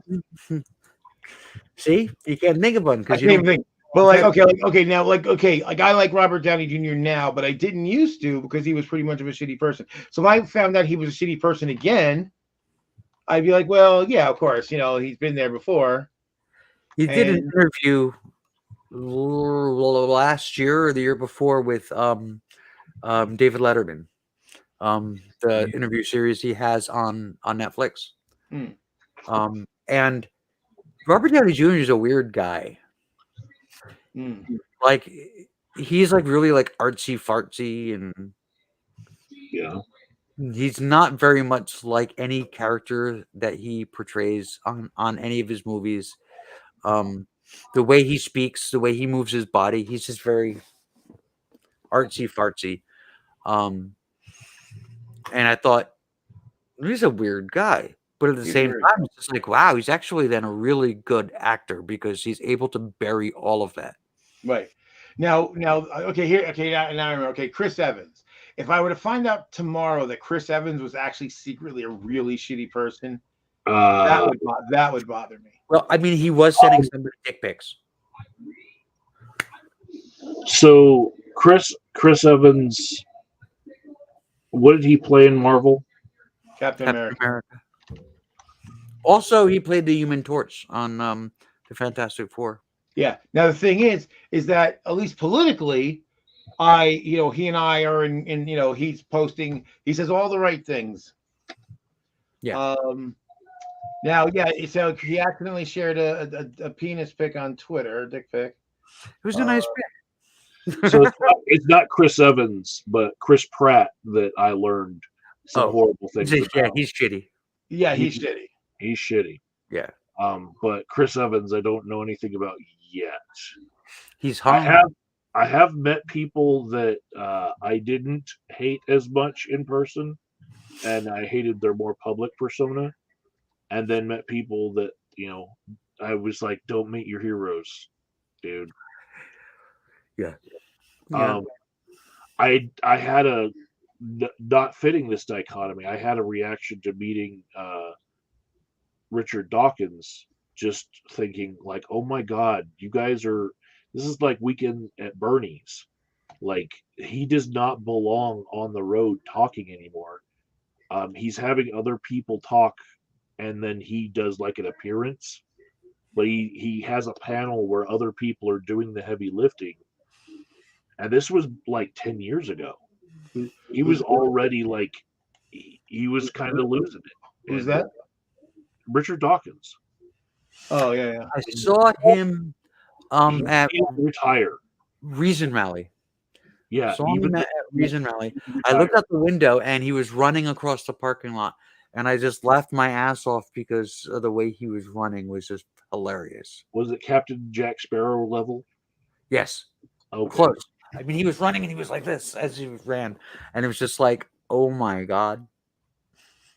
So, well, I didn't think anything bad about him meeting him and having dinner at Becky's house with him, but it really struck me that this guy was beyond any age that he needed to be paraded around as any like leader for anything. Yeah. Well, okay, so to be put out to pasture. Not just with him, though. The entire there was. I don't think it happens as much anymore. There was a period during the Great Debate community, where there was like this whole group of people that were put forward, as leaders, and that always bothered me. That rubbed me the wrong way. Like, there are people, they've done things that I admire. They have said things that I found educational or useful, that I could use in discussion and blah blah blah blah blah. But they're not my leaders. And that always bothered me about the Great Debate community. That, and he was one. It was him. It was what's his name, Krause. Sam Harris, Michael Shermer. Sam Harris. Yeah. I mean, and it was just like. And all of them have been shown to be creepers. Yeah. And what gets me the most about Sam Harris and Michael Shermer, I mean, they're just like fucking smug. They're not brilliant. I mean, they get housed by fucking William Lane Craig, and William Lane Craig is a fucking idiot. Right. If you can't beat William Lane Craig, and I'm not saying like, okay, I know debates are kind of fucked up and you're not swaying the audience, but even as someone who, if I as someone who agrees with the arguments you're making, think you lost to the other dude, that's pretty fucking bad. Well, I mean, Thunderfoot got his ass handed to him by fucking Ray. Ray fucking Comfort. Yeah. So I mean, it's just fucking ridiculousness. But yeah, I mean, it's like I said, they might have done things that I admire or said things that I admire or remember, or but they're not leaders. They're not my leaders. And I think maybe the difference between them and some other people like movie stars that I might look up to, or somebody I might like. Oh wow, I see these people as he's just a guy. So there was a Vox documentary surrounding where are all the paintings by Bob Ross, right? Oh, okay. And there, every Bob Ross painting he did a show for, there was 3 copies. He did one beforehand, and then he was doing one during the show, right? But like there was like it was like 3. Everyone was in triplets, and one copy always went to the other owner of the company, which after he died owned everything, and she just like kept his legacy going, and his son pretty much got nothing, right?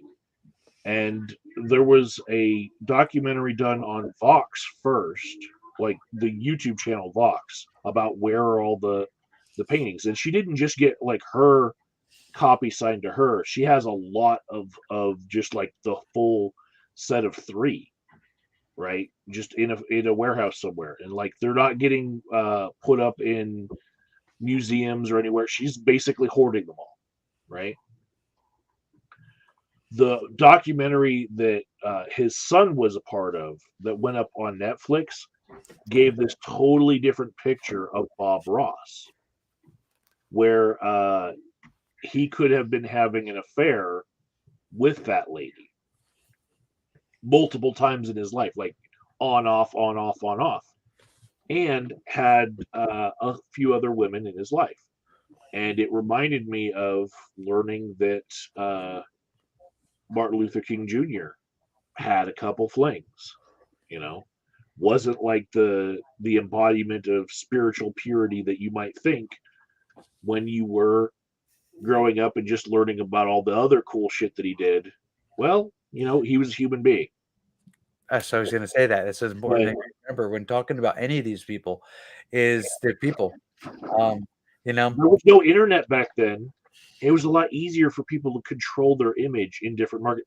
Yep. Maybe news would come out in one community, it could die in that community and not spread across the whole fucking country and ruin someone's image.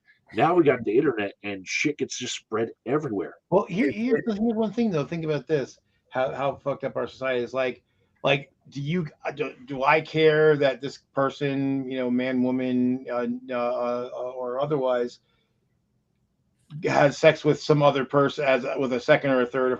I don't give. I do not care in the slightest. I really don't, and I don't think anybody else should care either. I agree, but I mean, we tend not to think of some of these people in that way. You know, it's like they're you know, the North Korean dictator. You know, they don't shit. I didn't know the part about Bob Ross's life that he died of cancer until these documentaries had come out, and then I kind of realized that he was exposing himself to carcinogens all the time on his show. Every time you ever saw him clean off his brush with turpentine, right, and then he beat the devil out of it by slapping it against the side of his easel, right, he was aerosolizing all of the detox chemicals that Joe knows full well that's cancer causing. Dude died with lung cancer, of course, because he was around vapors from toxic chemicals all the time. And we were watching it happen for hundreds of episodes. Right. Yeah. You know, I mean, the terpene family. Well, there's some nice things in the terpene family. Unfortunately, turpentine is none of them.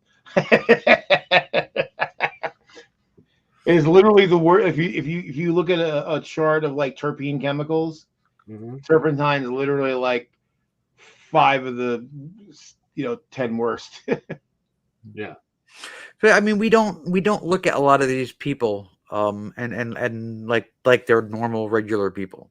Like we don't, you know. And the truth is that, you know, people look up to like Martin Luther King, right? MLK.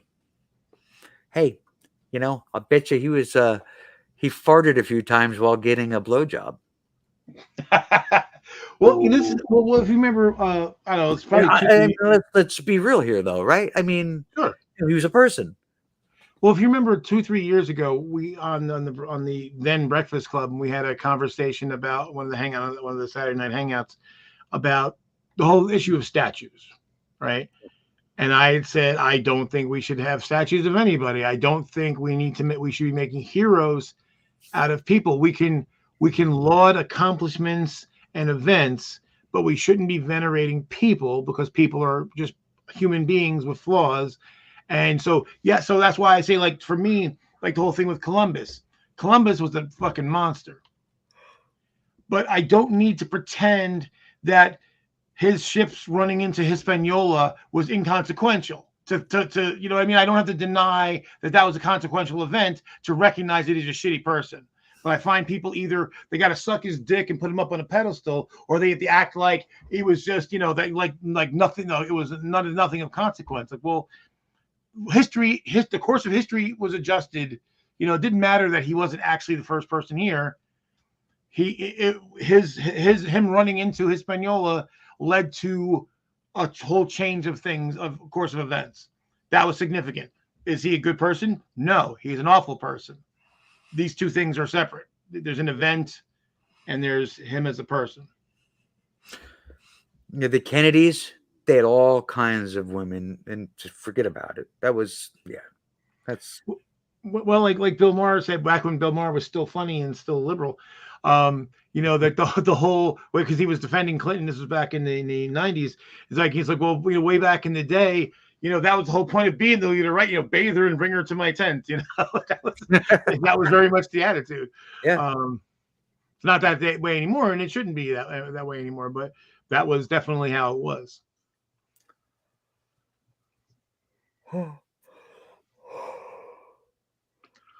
Or I guess I guess you can flip that script. You can have women politicians saying bathe him and bring him to my tent. Or bathe her, whatever the case may be. I don't discriminate. I would definitely say that I still have Bob Ross up on a pedestal. Some of my colleagues have Mr. Rogers and the Buddha, on pedestals. Mr. Rogers was by. There you go. I don't know why that's a bad thing, but It's not. But it's not something that people would think, and some people would find shocking. But he was by. I mean, his wife actually had said that after he died. I like it wasn't said as he was such a horrible person, or I mean, this was just a fact about him, and because of that, he loved everyone. I like the picture that gets spread around pretty much every Juneteenth now, because there was only one Juneteenth before, but it's coming around again. I guarantee you, it's got Mr. Rogers with his feet in a little kiddie pool with a black actor. Mm-hmm. Who was gay. Yeah. That black actor was gay also. And so both of their feet were in the same water. And I guess maybe back then they figured that there was cooties from people not of the same race as you, that you couldn't be in the same pool. Right. And so it was like, barrier breaking. It was like Captain Kirk kissing Uhura level. This thing that he did by putting his feet in the same kiddie pool. Yeah. That's the one I remember. You just mentioned Star Trek. Lucille Ball was a communist. Yeah. A lot of people don't know that. People that are not communists still love Lucille Ball because they don't know that she was a communist. Right. Well, I guess I love her. I love her in spite of being a communist. Yeah, I love her. I love Lucy. It has nothing to do with her political affiliations, though. She saved Star Trek. I love her, yeah, because Star Trek exists today because of her. Yep. Yeah, that's right. Star Trek was a Desilu production. Yeah. Yeah. because they were turned down by everybody. And she was like, no, actually, I think I like this. Here's money. Well, And she was a communist. So Yeah, I'm reading here on Snopes about but who? about Mr. Rogers. It seems like I guess there's disagreement. I guess the way I look at it is if he was cool, if he wasn't cool, I don't care. But I don't think I guess it's cool if I guess it would be cooler if he was for one reason, for representation. right. And I mean he was married and didn't cheat. So it wasn't like anything he ever acted upon. But it was Right. something that as his wife, she had intimate knowledge of what he Right. liked. Right now, there is in my circles, there is a lady named Brene Brown that all of my coworkers are enamored with. Like, at least every one of them at least has one Brene Brown quote that they have put out on Facebook or Twitter. I have to tell you, I am surprised that the quotes that they're putting out there are not from We Don't Talk About Bruno. Yeah, true. It's just, I'm just But Brene Brown has a Netflix special. She has a TED Talk. She has a show on Amazon. She has her own podcast and all this, right? I'm afraid if I met her in person that there might be something that would tear down this image that I have, because people are controlled with what they put out into the world as a product. If you meet someone at a backyard barbecue, you meet the real them. I would be afraid to meet her, like, and have that veil shattered. I like the product. I don't want to know the person beyond that, and that's antithetical to like what her actual product says. Mhm. But yeah, Paige, she was a communist. She was a communist. I mean, she was a communist. There was an excuse put forward that she signed a paper that she didn't know what it was. That was to keep her show from being canceled because it all came up. Blah blah blah blah blah. But she was a communist. And there were a lot of people in Hollywood at the time that were.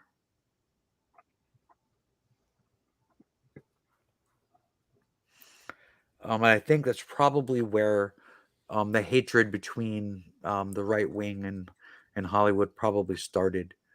And today there are a lot of socialists, a lot of democratic socialists and social democrats in Hollywood today. So it just continues. The funny thing is that the right wing loves to beat on Hollywood, the entertainment industry in general, but they sure vote for the right wing ones that run for office, right? And I always tell the left wing ones to shut the fuck up and we don't care what you think. But then if they're right wing and run for office, they sure the hell vote for them. And that's the thing, because the right wing, everything tends to be about what is the letter next to somebody's name, not about who they are, what they stand for, what their policy positions would be, what their platform is. None of that matters. Well, what matters. Well, part of it's the letter, but part of it is what are they willing to do?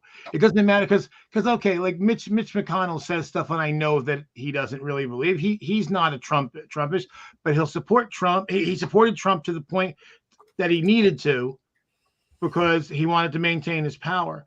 And so this is the thing, I started to say before we kind of moved away from it, but the thing that I keep trying to get through to like the actual leftists, right? That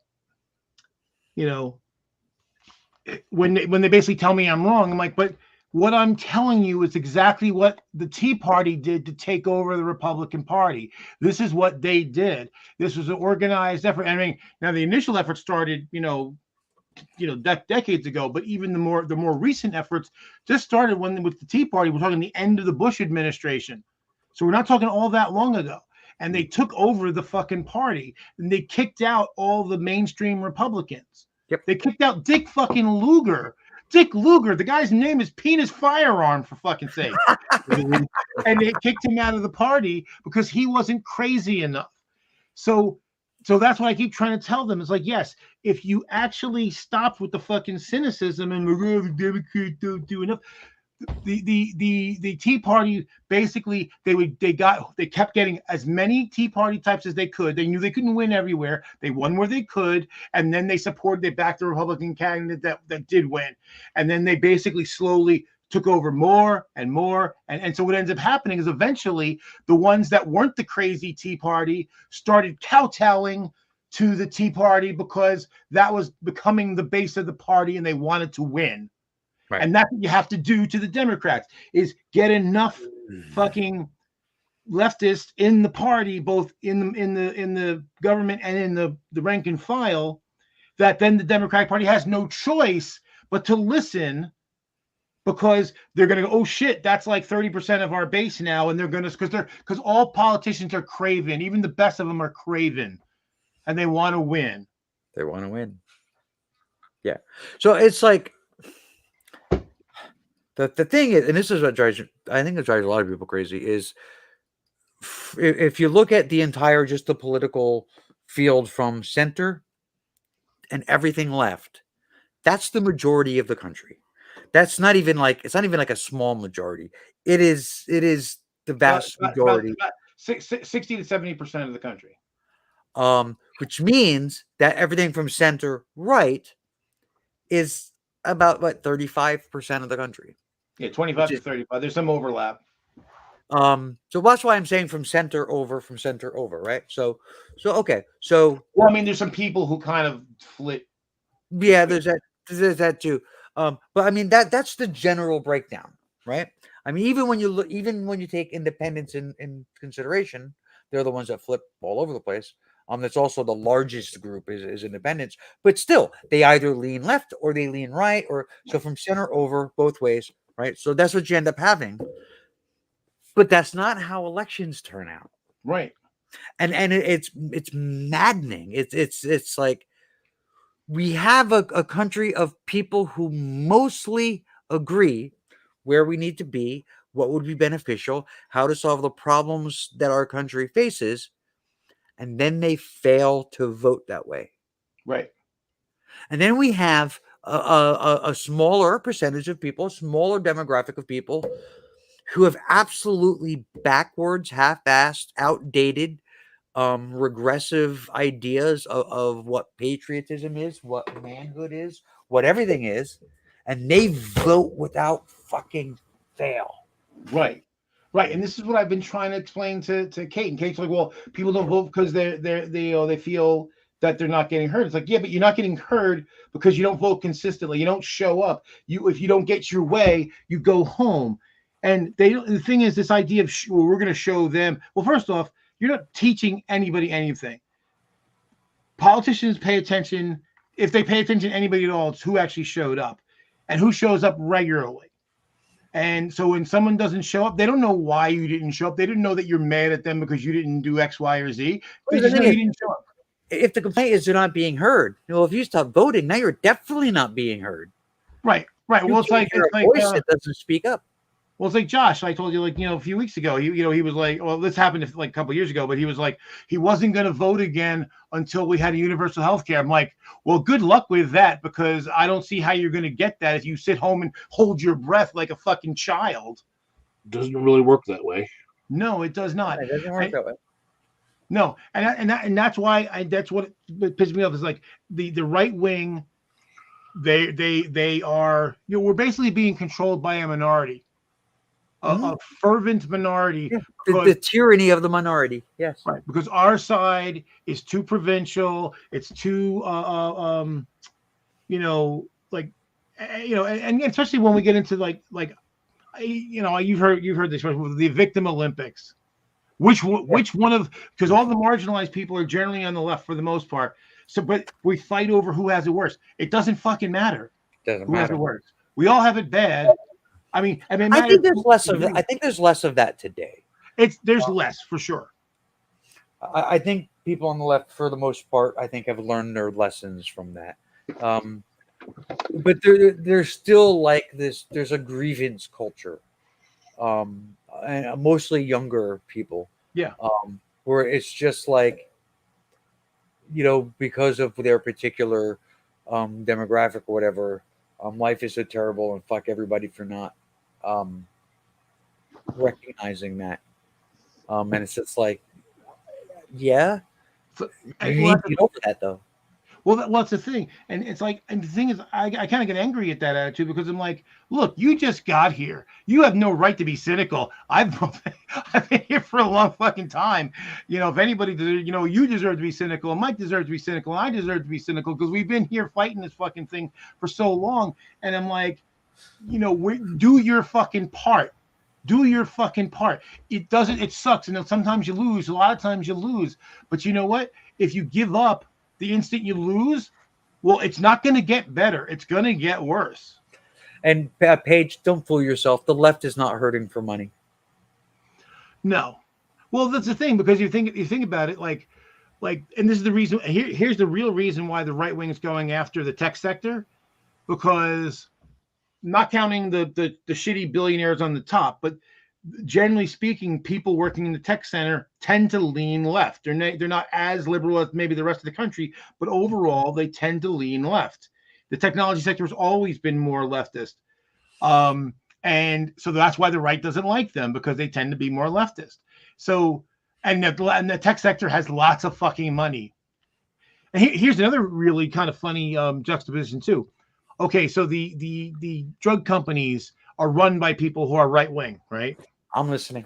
But the people who work in the drug companies tend to lean left, because people that work in the drug companies actually want to help people. That's why I get angry too when people don't make the distinction. Yeah, get mad at those execs that are making really bad choices, but they act like the people at the bottom don't want to develop drugs to help people.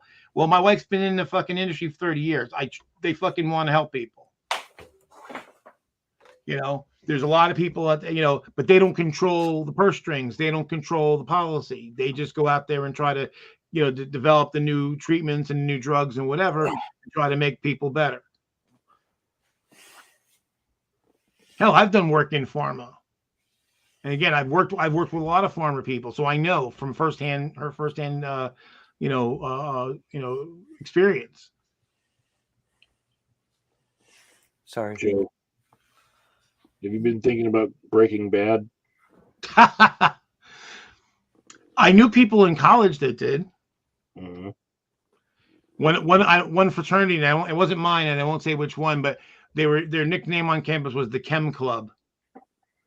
The Chem Club. The Chem Club. So the guys, when I was a freshman, the guys who were seniors and the first year grad students were all like chemistry students, and they were making shit and distributing it on campus. Mm. I actually almost pledged that house. They were a cool bunch of guys, but I wasn't really into stoner culture, and that wasn't really for me. But they were nice guys, though. all my friends were stoners.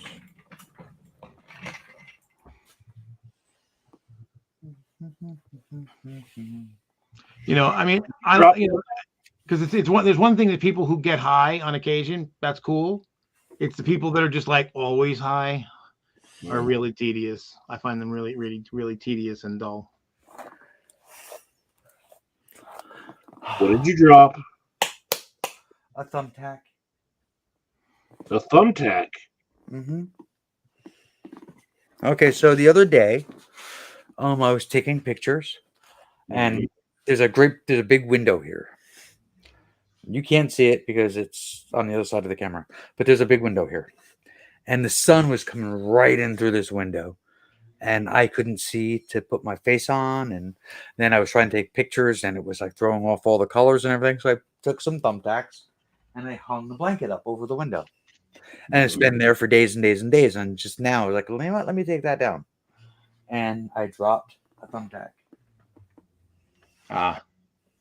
Yeah, and that's the thing with kids. You can't log at it later because they'll find it. Well, I'll get it eventually. The kids don't come down here yet, so. Oh, okay, good. Because this is the basement, so. Okay. Family room that we don't really use because the kids aren't really Kai isn't really very good on steps. So. Raven. Yeah, the see, that's the thing with small dogs. they find every fucking thing you drop on the floor. Yeah. And then so I always just says, "Oh, thank you for finding that," as she goes and tries to take it away from them. Yeah. Okay. So like everything from like the center all the way over to the extreme left, all of that is left Right. by definition. Yeah. So that doesn't mean that they're all anti-capitalist. You can't say, "Oh, the left is anti-capitalist." Well, no, some of them are. Right. Um, Leftists are anti-capitalists. That's yeah. the difference. That's the difference between being on the left and being a leftist. Hmm. I'm not a leftist. I would say I'm a leftist because I'm in favor of extreme reform of our capitalist structure.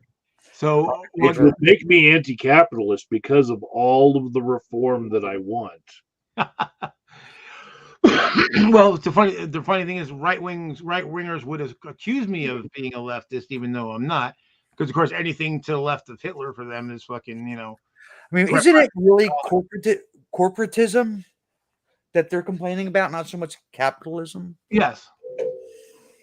So, and that's the thing. That's what drives me crazy. Is like there is this distinction with a difference. If you're using your own money to start a business and you make profit, you're a capitalist. That could be any one of us. Actually, it is one of us. I just seeded one of my companies with money, and I will be getting it back. Yes. So you are a capitalist. You're the anti-capitalist capitalist. Mm-hmm. I'm playing the game. So what I have an issue with is when Dole moves onto an island and destroys all of the natural plants and animals on that island and moves the locals off, pays for it, they pay for it, but they move them off their island so they can like cover every square inch of that island with pineapples. I don't know if they've actually done this, but it's a pretty good example, and I could see them doing it. Right. That I have a problem with, but that's not capitalism. I want to bring all of this together in an intersectional note and just say that I can see for a fact that each month in succession in 2022, from January through May, we have had more shootings and more deaths month over month. And I think it has to do with temperature, which means that the more climate change we have with global warming in North America, the more mass shootings we're going to have. It's intersectional. Well, and I will say, there's more crime in general during the warmer months, and warmer places than there is in cold places. Nobody wants to go outside to shoot anyone in the cold. That's right. Well, I often feel way safer when I'm traveling in not the greatest neighborhoods when it's cold, because bad guys generally don't want to be hanging out in the cold. No one wants to be hanging out in the cold. Well, very few people. So Paige, I would consider myself a social democrat, not a democratic socialist.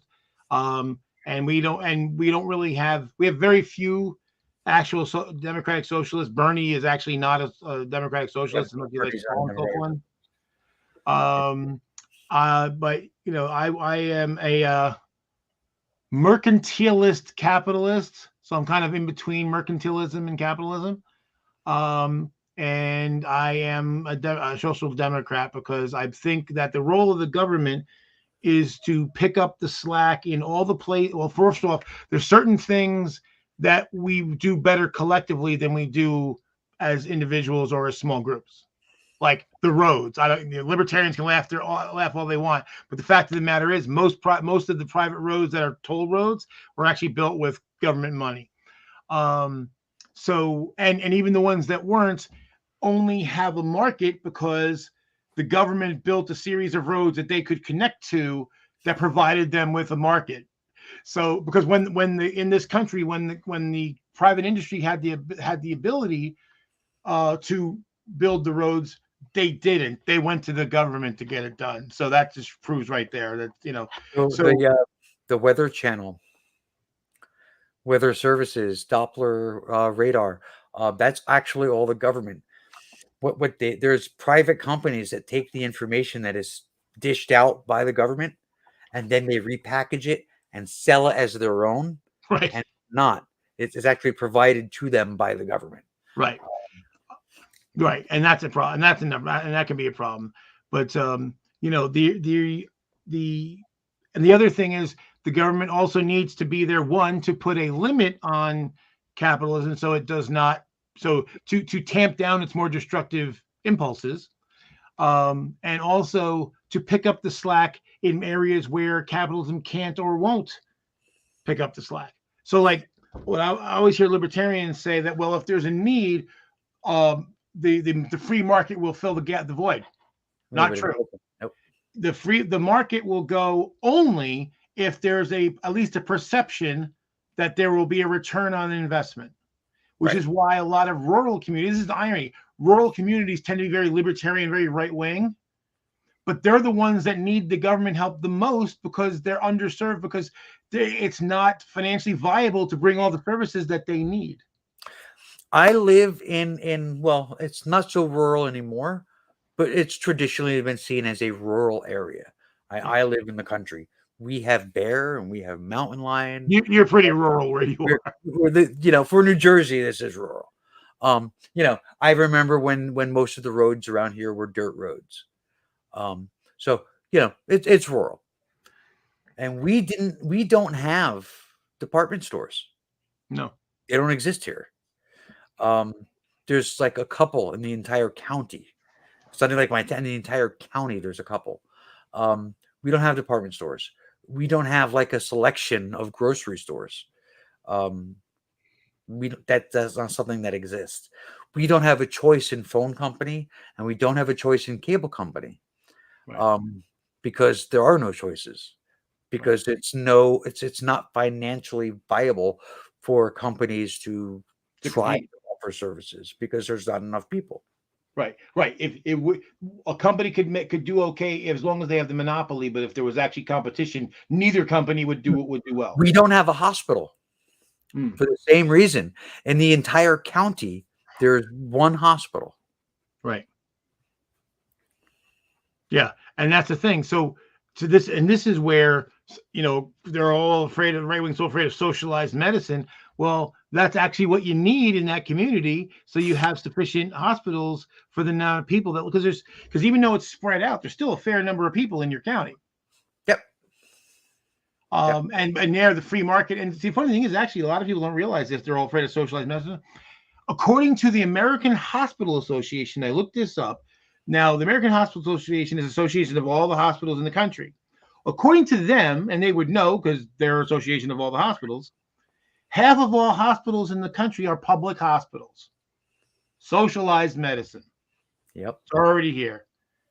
People can also complain about, and it's not the only reason, but people complain about the cost of medical care. Well, the cost of medical care is so high because of how many people go to the emergency room instead of seeing a regular doctor, and then they don't pay their bill. So what happens is the cost of those visits needs to be spread out between everybody else that actually does pay their bills. Right. Well, that's the same thing as socialized medicine. Everybody's paying for everybody else to see the doctor. We're just not properly accounting for it. We also have insurance companies that are for profit, and people invest in these things in order to get a return on their investment. So part of paying for your medical care is paying for people who are speculatively investing in insurance companies that are taking profit from the healthcare fields. That's right. Typically, it's 20%. In some cases, it could be as high as 40%. And that's above the cost of paying the premium. So that means there's the cost. So just say you have a hospital bill is $10,000. It costs $10,000 for the bill, plus there's some administrative cost to have people process your claim and get the payment out to you. So I don't know what the number is, but I'm just say it's $11,000 to make a $10,000 payment. But on top of that, they're taking another 20%. So now it's $13,000 to pay that, or more, $13,000 to $15,000 to pay that $10,000 bill. instead of 11,000, which is what it actually costs. Yep. Isn't it wonderful? And so that's why one of the scare tactics the right wing has been using more recently, about a year and a half, well, just before COVID, actually, they were saying that, well, if we have, universal health care, all those poor insurance workers will all be out of a job. No, because you still need people to process the claims, even if the government is the insurance company. The only difference is you're not going to have CEOs at the top making, millions of dollars, and you're not going to have shareholders taking that 20 to 40% VIG on top of it, because we would be the shareholders. So, but what else do they say about that entire thing? If you have socialized medicine, well, then they're going to have to ration care, which means they're not going to treat grandma if grandma gets sick, and they're going to let her die. And these are the same people who went on national television and said, I think the senior citizens should just bite the bullet for the rest of us. Right. And quite frankly, the idea that, well, there'll be these death panels, it happens now because here's the thing, if you don't have insurance, the hospital's only going to do minimal for you. Right. And basically, if you go to a hospital and you don't have insurance and you have cancer, they're going to discharge you. Right. And you're going to go home and die. The hospital, there's a certain amount of care. They'll do the minimal, right? There's a certain amount of care that they guarantee. There's like the patient bill of rights. And every hospital, when you walk in, it's right there by the front door. Right. Right by the door. They've got a great big thing, and you will be stabilized. You will be, comforted, blah, blah, blah, blah, blah, blah. But if you don't have insurance, they're sending you home. That's right. They'll only hold on to you. They'll only take care of you for so long because, goodwill only goes so far. That's right. And so, for instance, like my mom basically got to the point where she couldn't walk. She was on a second floor. She was in second floor apartment on a building that was on a hill that was 2 stories high. So there was no fucking way, for her. And she couldn't come here to our house because the house is just stairs. So you've been to my place, Raven. Mm-hmm. There's no way she couldn't get into and out of the bathroom. She wouldn't get anywhere around the house. So she had to go for care. So for originally, they put her in a facility, but it was temporary because if you're indigent, Medicaid will pay for like 60 days. But then as soon as that was up, they had to send her back somewhere else, and then she had to come in as a as a full time, and then of course once she went to the nursing home, they take her Social Security check, and she would get $35 a month out of her Social Security check. So basically now you are indigent. Yep. And basically you're not allowed, like, you on paper you're not allowed to give people any money, the money, because that's supposed to go toward their care. So what you have to do is, like buy their needs for them and hand them their needs, because that's the only way you can give it to them, because you can't give them cash.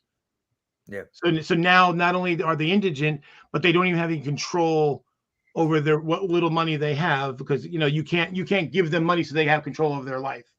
And yes, Paige, exactly. This is why we need socialized medicine.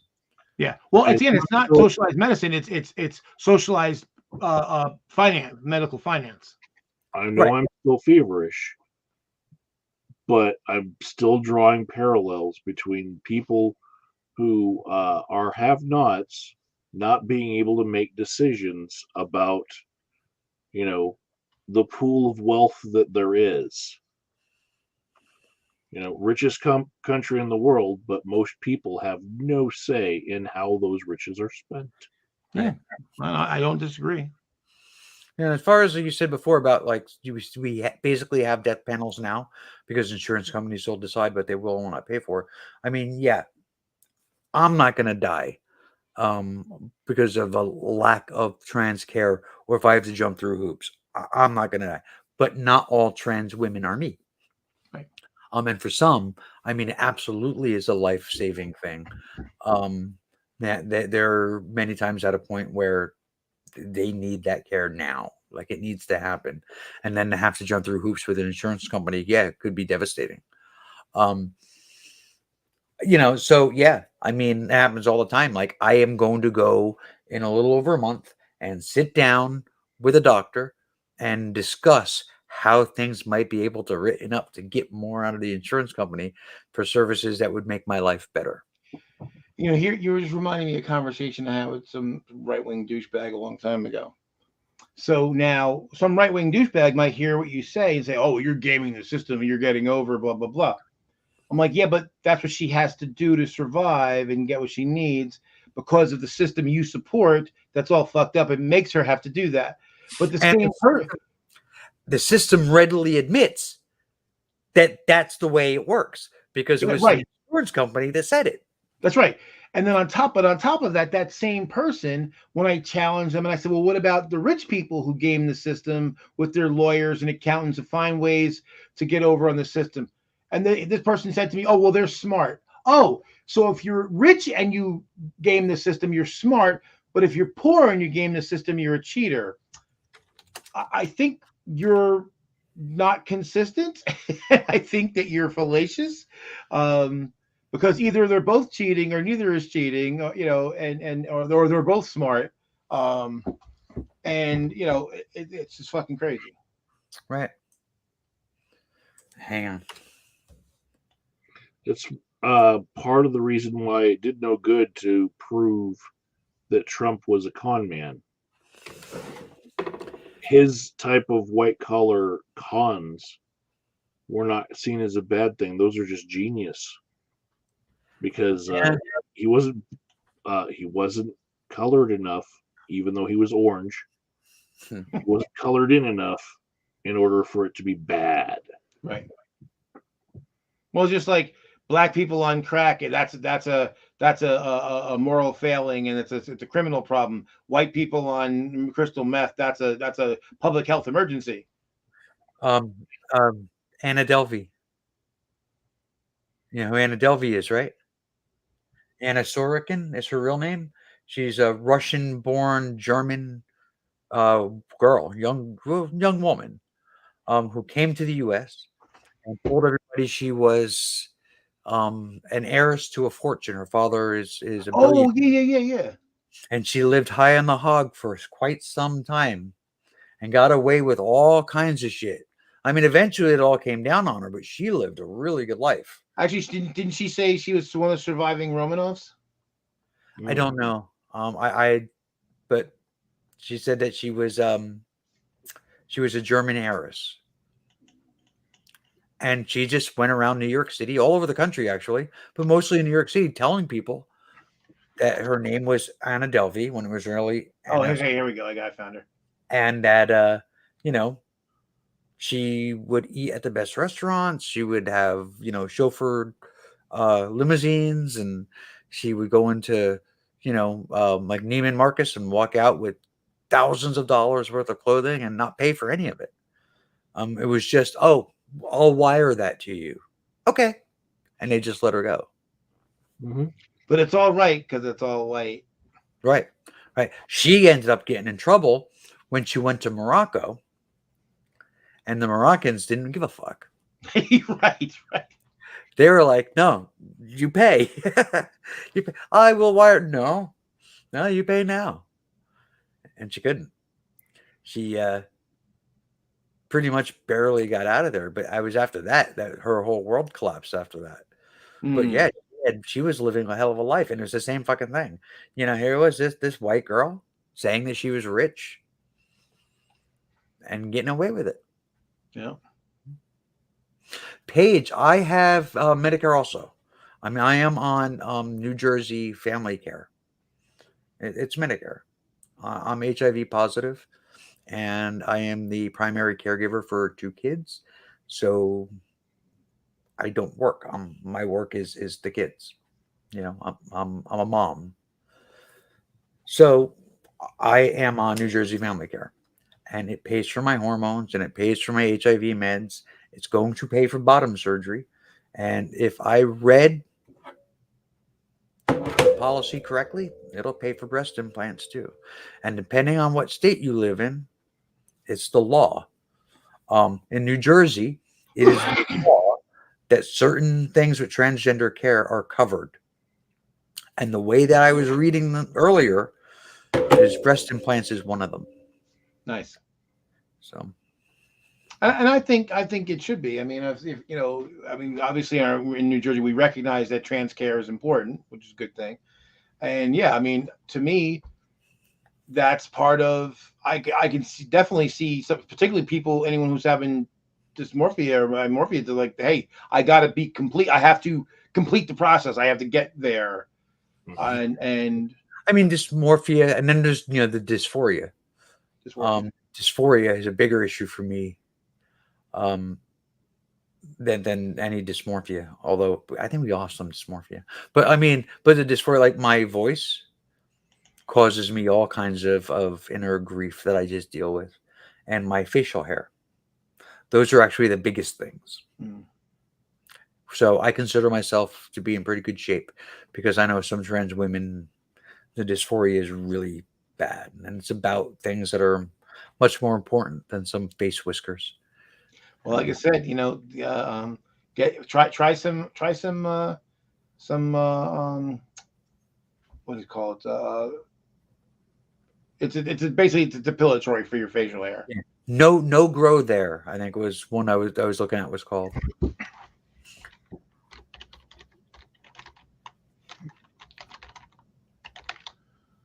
Yeah, because it's a big because ingrown hairs on the face is a big problem for black men. Right. And so it's a lot of guys get very, very bad razor burn, and black women, I guess, who have facial hair too as well. So there's a number of them. So Soft Sheen Carson Magic razorless shaving powder, and there's also shaving, and there's also depilatory creams as well. I never even heard of a shaving powder. Yep. I was looking, and it says here for about magic shaving powder. That's what I'm looking at. Magic. Can you put magic shaving powder on your balls? And it says categorically not. Wow. But I'm guessing, well, there's Nair for doesn't not work for the face, but for the face. It doesn't work. no, They it's not actually for the sell, face. they sell Nair for the face, and it doesn't work. Oh, it didn't work. Not on male hair, no. Hmm. And it says it does, but it doesn't. I Yeah. used it a couple of times. I burned my skin, and the hair just grew through anyway. Oh shit. Yeah, so I would try the shaving powder. So That would be your best bet. and it sucks. I spent almost $2,000 on electrolysis, and I end up with scars on my face from it. But I still have a full beard. Damn. So Pubic now, hair removal cream.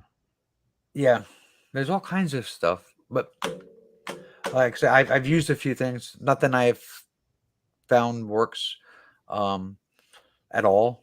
Like the Nair didn't work at all. I burned my skin and still had all the hair, and none of it came out. That sucks. You know, actually, what Paige just said remind me of Queenie. You were saying before, but depending on what state, and this is the thing that's so fucked up, particularly with Medicaid, because Medicaid's a federal program, but it's administered by each of the states, and so each state gets to decide what the eligibility requirements are. So for years, they were telling Queenie that she didn't qualify, and then eventually, I urged Queenie to push, and they did.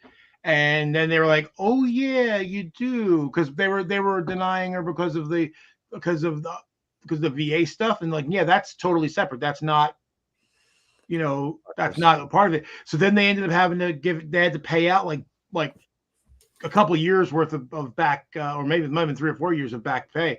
So it was quite a lot, decent amount of money.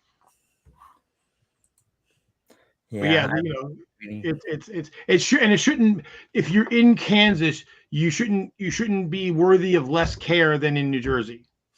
Yeah, Connecticut is very trans friendly. Connecticut, New Jersey are some of the best when it comes to trans care.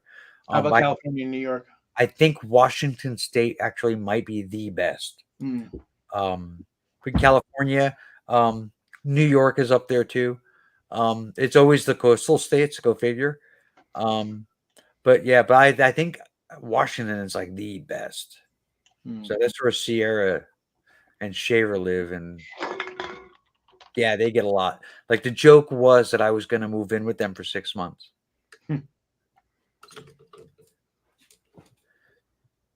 And they were fine if I were to do that. They would be very fine with that because they trying to have their own commune up there, their own trans commune.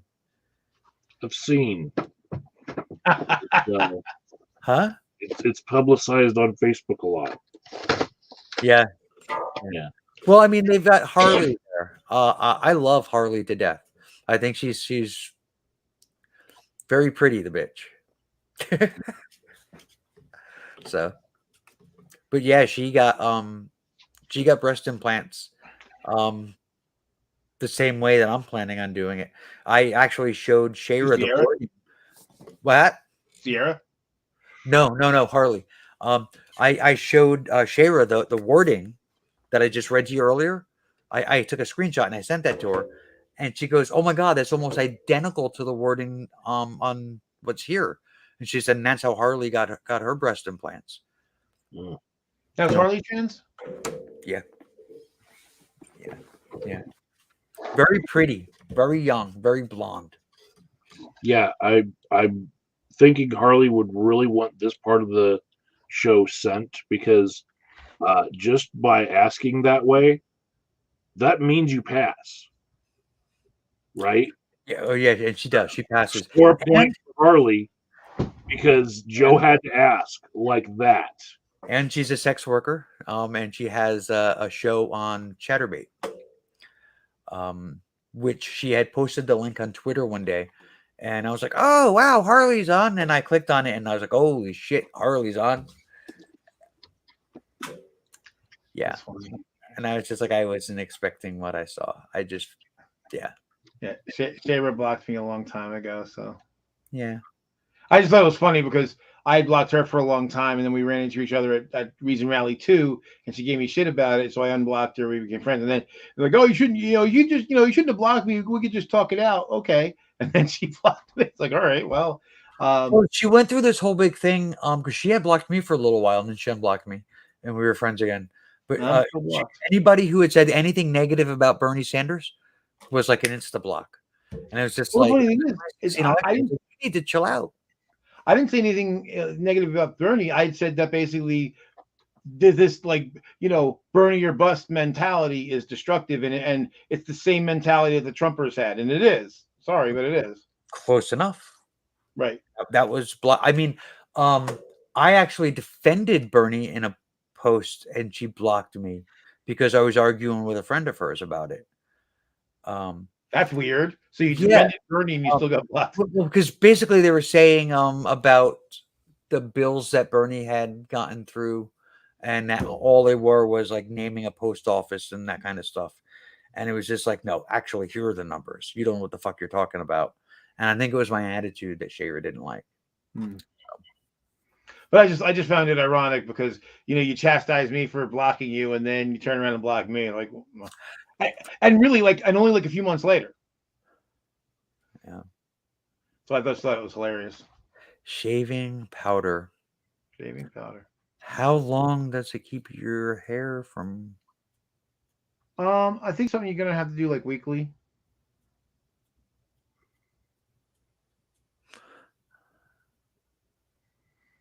What about just like a home electrolysis kit? Well, I don't think the home electrolysis is going to work any better than a professional one. Well, see, I thought about getting a home laser, but then I saw pictures with people who burned themselves with it. So with the home electrolysis kit, you can go little by little, and like stop when the rough patch of soreness is too big to bear. Stop, let that heal, and then go for the next spot. Having been hit with a laser, I do not recommend it. Lasers are hot. Yeah. And not in a good way. Yeah. I told you, I'm not going to repeat it, but I told you that story. But it's like, just sitting there, and especially the worst of it is being awake and you basically smell yourself being the little bits of you being cooked. It's Ew. not appetizing. What's that? Ew. Yeah, ew, definitely. Ew. Yeah. Thank you, Paige. Thank you for not being stupid. Yeah, a lot of people are. Lots of people are. And now we got this gigantic shit sandwich. We're until Clarence Thomas kicks off, we're fucked. He should be removed. Which, I mean, he's a black man, so his life expectancy isn't great. He should be removed. At a certain age, I think that judges, even Supreme Court judges, need to be having psychological tests. If we're going to test people before having trans procedures, we definitely need to test them before making serious decisions for our country. Yeah, I mean, I agree, but that's not the reason why his age has nothing to do with why I think he should be removed. He's just disgusting. He's a traitor. Well, well, exactly. And the other thing too, though, is that even though she accomplished so much, for me, there will always be a black stain on Ruth Bader Ginsburg for not retiring earlier in Obama's tenure and having this attitude. Well, who could replace me? Look, you're going to be replaced eventually. That's how it works, because you're either going to quit or you're going to die. I mean, I agree. I mean, there's always going to be that, you knew these people weren't going to play ball. Yeah. I know that Ruth Bader Ginsburg, if she had done that, wouldn't have been the first hoodwink as far as Republicans taking nominees from Obama and pushing it. Well, the thing is that what Obama had asked her after he got reelected, hey, you have cancer and you're pushing 80. I think it'd probably be good if you could go now so we could get you in to make sure, because your life expectancy isn't great. Right. As soon as he won re-election, she should have stepped down, because then he has 4 years to fill the vacancy. Mm-hmm. The way that she ended up dying while on the bench, in an election year, fucked everything. Yeah. Mm-hmm. Yeah. And of course, and of course, what did the Republicans do? They used all due speed. That was the fastest confirmation hearing ever. It was like 5 weeks, faster than ever, because they were good. They were determined to get in before Trump wasn't president anymore. Mm-hmm. And and this thing, that's one of the things I argued in the conversation where Shaver blocked me. I said flat out, you don't have to like Hillary. I'm not saying she's the greatest thing in the world, but I said, Ruth Bader Ginsburg's going to be 80 something and she's got cancer. The odds of her not making it to the end is really low. And she's like, you don't know that. I'm like, Jesus fucking Christ. 80 something's a good long time to live with. If you don't have cancer, you can't. You're banking. You're rolling the dice on a cancer person in their 80s, and those dice came up craps. Yep. All right. I'm gonna shut it down now.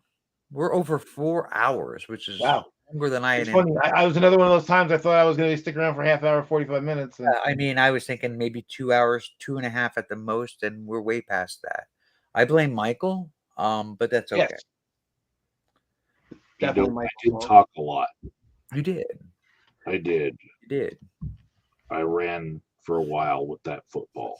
I mean, and then we had, a clown and a Nazi, and that does all kinds of things to your perception of time. I cannot see the clown and the Nazi. The C and the Nazi. They're way gone. Yeah. Good. It's way back there. Yeah.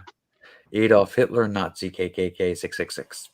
Because, okay, that's a name. What I want to know is how the hell are they even able to make an account with that name? I want to know why it showed up on the StreamYard, but not on the YouTube chat. It was Maybe in your chat. it was. Yeah, it was. I saw it. Mm. Wasn't on mine. It was Couldn't on see mine. it. Even the other guy asking about he wasn't on the YouTube chat. It was on mine. Really? Because the one the pederast dude, I actually went and unhid the thing so I could see what they said. You could I didn't unhide it, but you could view the hidden text. Well, okay, right. So the guy, like the Jospin Velar guy, whatever his name was, when he was saying that stuff, it wasn't showing up on the chat here. When I blocked him, it came up that he was blocked. Hey, I just want to say, aside from what you guys are saying, my problem with his name really surrounds like 666 and Hitler together. Well, Hitler was Catholic, and we all need to recognize that. And then to add in the KKK part, most people in the KKK, they're Southern Baptist.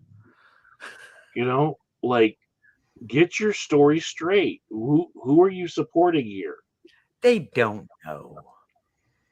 They don't know. The Baptists and the Catholics, they're not too into the Satan thing. But they're all both into children.